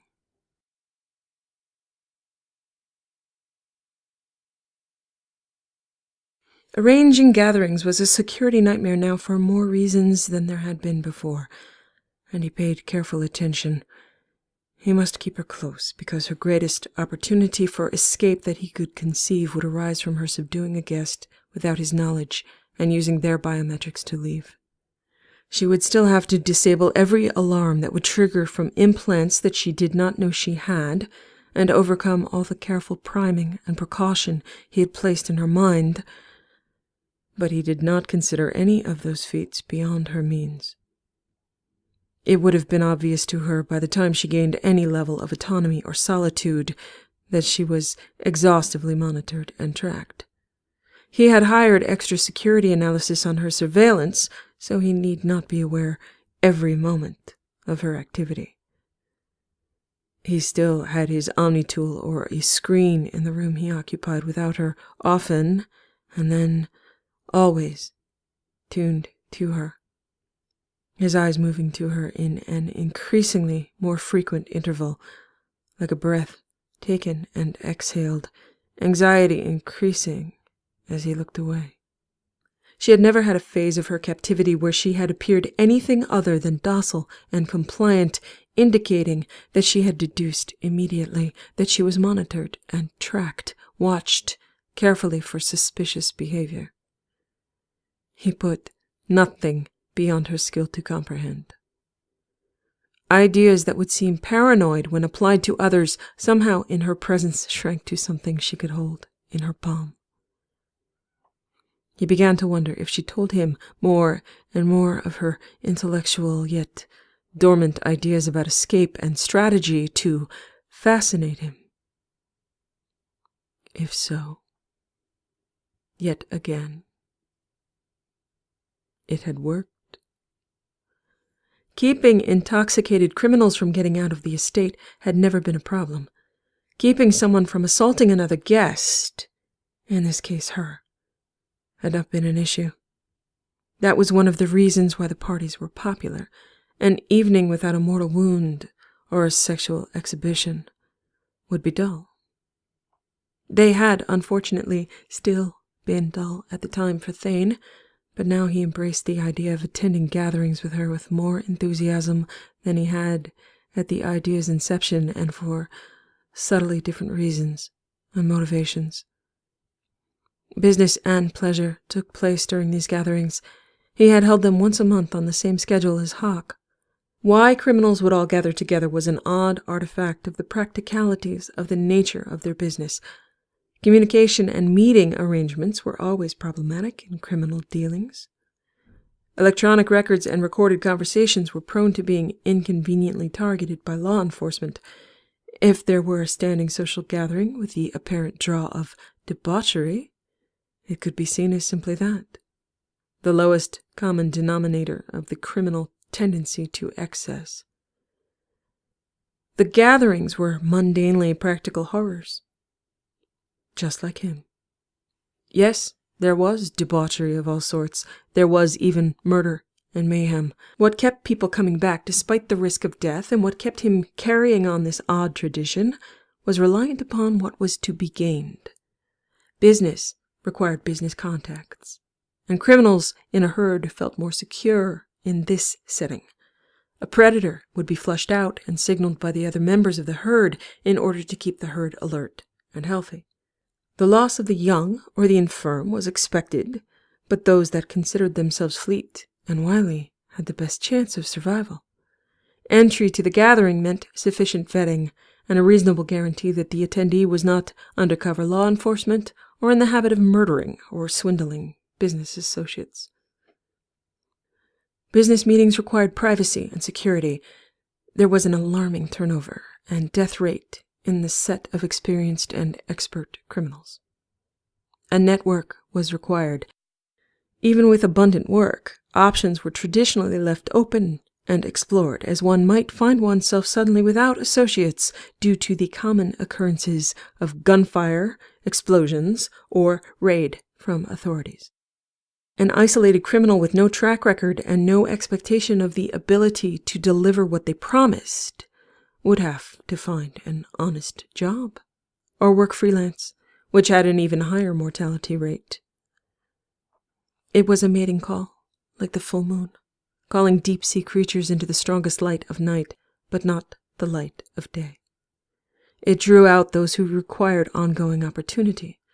Matches and deals were made here amid the excuse to see and be seen, counted among the solid and reliable criminals who could be expected to make and keep a deal. Thane's security assured no recordings of plans would find their way to law enforcement. Thane benefited not through direct surveillance, but through observing the patterns, the alliances, the deals being made and the deals being broken. Attendees shifted, waxed, and waned according to mortality statistics. Thane was, ironically, a trusted source of security and even a potential alibi. Plan a heist for that evening, and 100 people would be willing to testify that, of course, the regular attendee who was out stealing Prothean artifacts was in fact present, covered in gainfully employed Asari dancers and red sand. Thane would produce biometric proof of attendance as a courtesy to law enforcement. He had interrupted the pattern of the gatherings for the last few months while he devoted himself to her capture and training, but she was now trained, and so was he. He feared for her not at all, but he might be forced to kill his guests one by one if they did not respect the distinction between plaything and prize. Killing his guests was within the bounds of the expected general behavior of the attendees, but in bad taste. Nuances that she grasped immediately were lost on the drunken and venal who were also accustomed to license. She had been so effectively threatened early on because she had been able to grasp complicated and shifting consequence even with diminished mental capacity. His guests were not that subtle or that interested in consequence other than to prove they were immune to it. All of his guests were business acquaintances, none were friends. Thane, like Donovan Hawke, had no friends. Thane's personal reputation was one of detached disdain and occasional indulgence in offered sex, a certain reputation for leaving partners reeling in panting venom haze and not repeating the experience. He did not drink. He did not indulge in drugs, though he provided drugs and alcohol. He did not hire Asari dancers or procure sex workers or slaves. His policy was one of license. A guest could bring whomever they chose, do whatever they chose in the room assigned the function, as long as they were willing to be viewed by other guests. Donovan Hawke had begun the tradition, and Thane extended it, maintaining a room with one overcompensatingly obnoxious throne that Hawke had treasured, and Thane kept as a remembrance of the man's hubris. The throne had stayed in place, a marble monstrosity, and so far, had anyone cared to use it, they were welcome to it. Now he cherished the idea of the throne, the name Thane Krios, and the name Dralafa, in a setting where nothing was as it appeared, except for the lust. Hawke had lost his estate while on that throne, begging to be fucked and begging for the right to give away everything he had, his estate and his life. It was a treasured memory, and Thane planned on making more there, now that he had the proper inspiration and partner. He doubted his Dralafa would manifest to any shock or exhibit lack of compliance. She would not smile at him, as she did when there were no witnesses. That was a loss, though he did not tell her so. He would have relished a moment when her otherwise demure smile turned feral and caused every spine in the vicinity to signal alert. She would be docile and gracious, beautiful and remote. She would be beyond question his prize. If a few people died before word spread not to touch her, so be it. Her pace would be at his side and not behind. Her hand would be on his arm. Her eyes would be on him, or downcast. She would not speak to any but him, and only at his request. If that did not signal to those who should be wary that he and she were exceptions to expectations, so be it. The young and the infirm were fair game. The pack would remain, and the stories of the dramatic deaths of those who had stumbled and miscalculated would be repeated with glee at the next call of the criminal moon.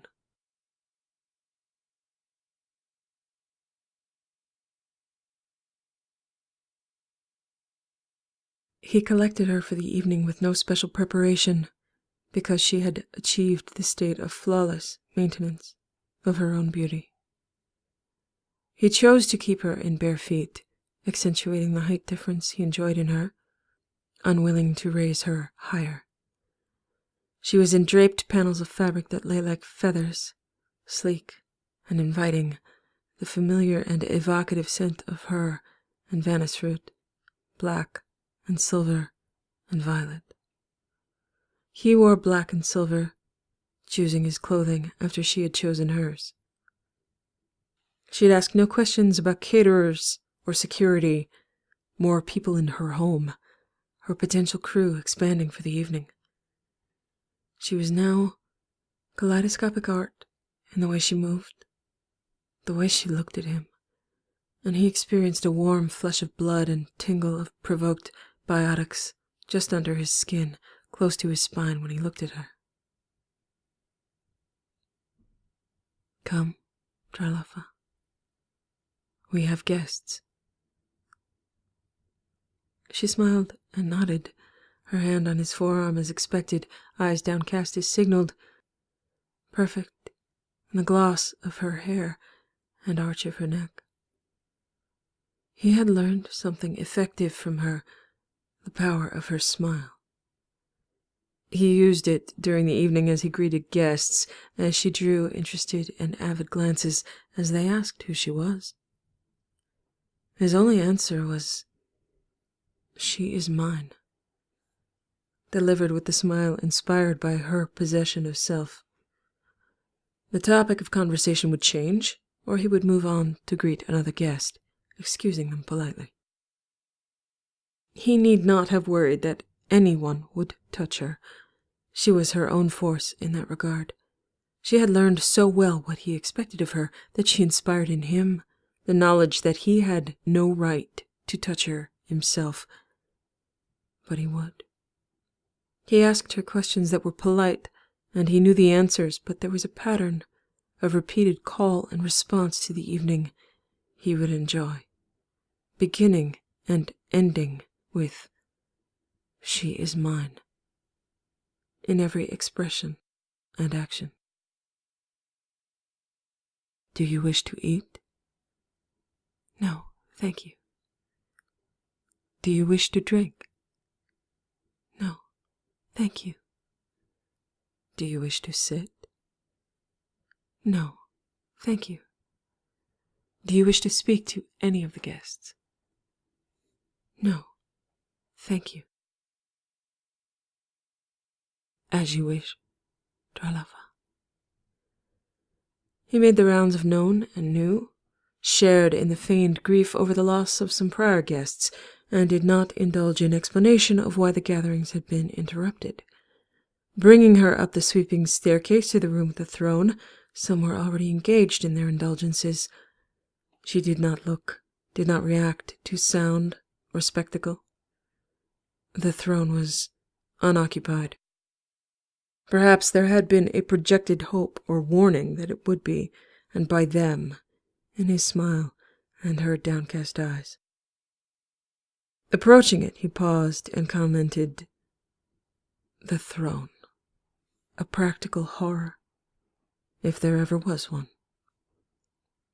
She looked at it, tilted her head, and smiled, saying, "I agree."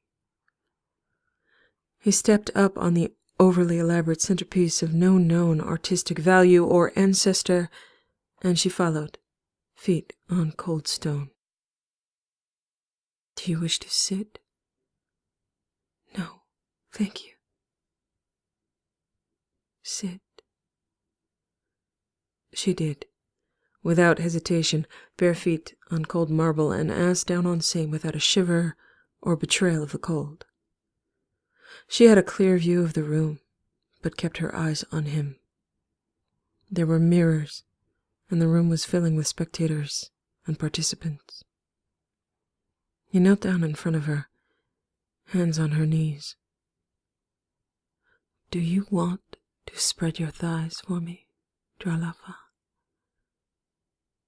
"No, thank you."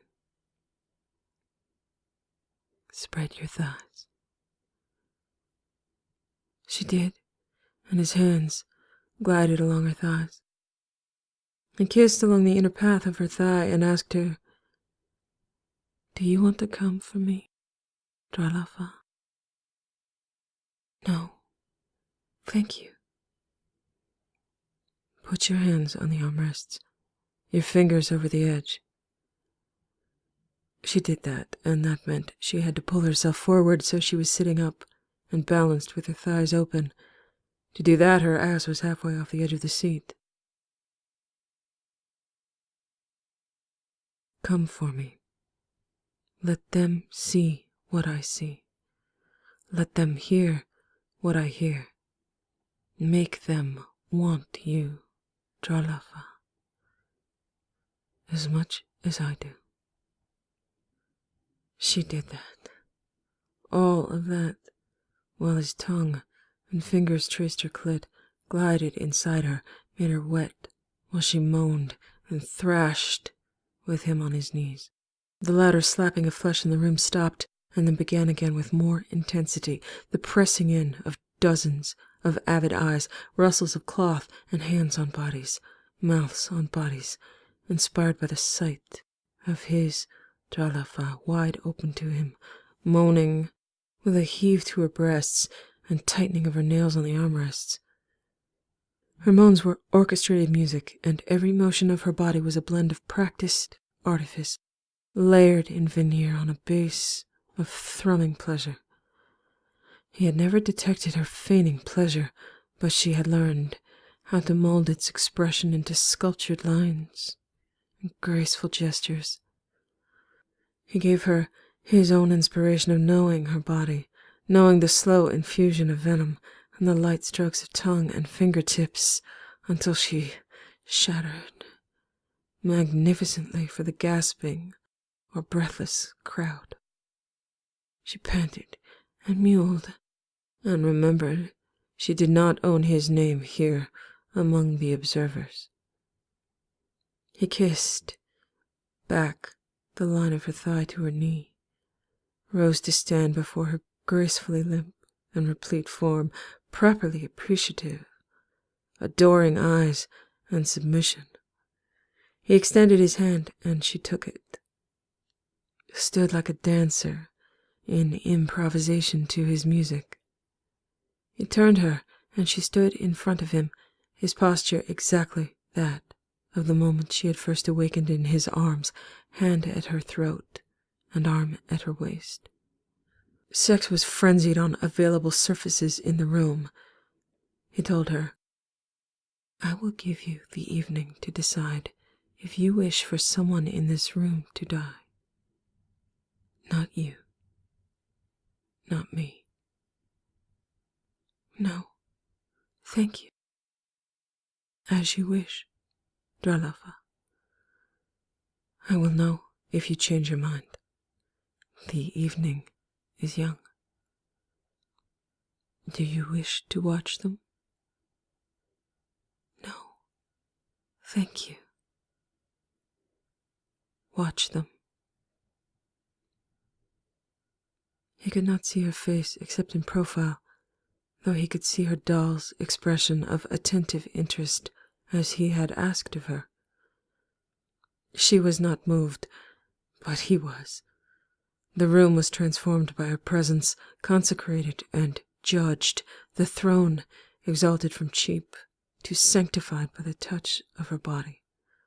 The familiar flare of biotics just under his skin felt like a reward of his ambition and vision. She created a perfect moment, worth every risk. He no longer regretted not dying nameless, or any moment in his life as it had led to this. She owned his name. He owned hers. She had venom, but he would make her take more until her answers changed and melted. Do you want my cock, Dralafa? No, thank you. Find my cock with your hand and release me. She did. He did not have to tell her to adjust her pace or grip. She was perfect, exactly as he wanted, drips of seed and venom making her hand slick. Trembling with need, he shifted the fabric, feathered over her ass, gripped her hips, and asked her, "Do you want me inside?" No, thank you. Take me inside. She was small, and the angle was difficult for her with one hand, but she guided him with as much expertise as limited range of motion and height difference would allow, until he was inside her enough to qualify for her obedience. He lifted her with her knees over his forearms, seated himself inside her, and glided in and out of her body, slowly, rocking her, his teeth at her throat in gentle bites. He shifted his thumb to her clit and stroked at her, soft sounds of encouragement, venom taking hold, the long slide down into pleasure beginning to drag at her. He waited for that moment, where her voluntary and involuntary, conditioned and predispositioned impulses faltered and blended. He rocked into her until she began to buck, to take him deeper, started to mew at the stroke of his thumb, started with her lip bitten and her eyes struggling to take in what she needed to see in opposition of what she wanted to feel. Do you want to come for me, Dralafa? Yes, please. As you wish, as always, exquisite, abandoned and clenching around him until his seed dripped down across his abdomen, her legs held up and opened, green and black against white and black, silver shared, his teeth on her earring and his tongue finding a moment. He sat back on the throne, hooking her thighs on the armrests, still semi-hard inside her and throbbing, watching her watch. It did not take long. She noticed, and her softened gaze and sensibilities lacking caution or editing of her natural impulses, saw what he wished for her to see. There was among the guests a Batarian with a human slave, a young boy offered to any who wanted him. I invited him for you, Darlafa. Batarians live long lives. I believe he was present on Mindwar.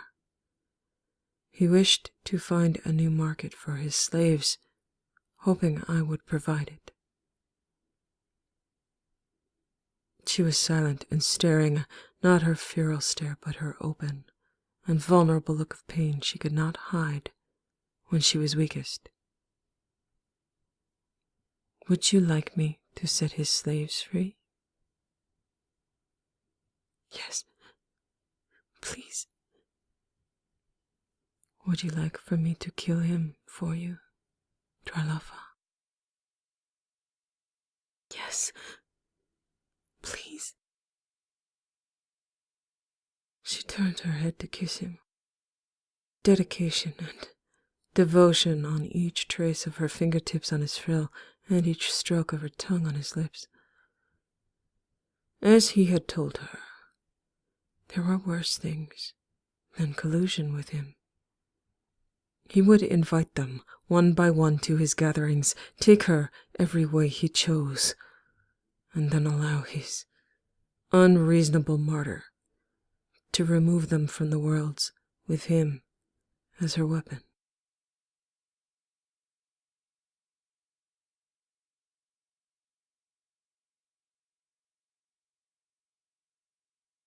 He had been gone for 2 days, the longest span of time alone she had spent since being here.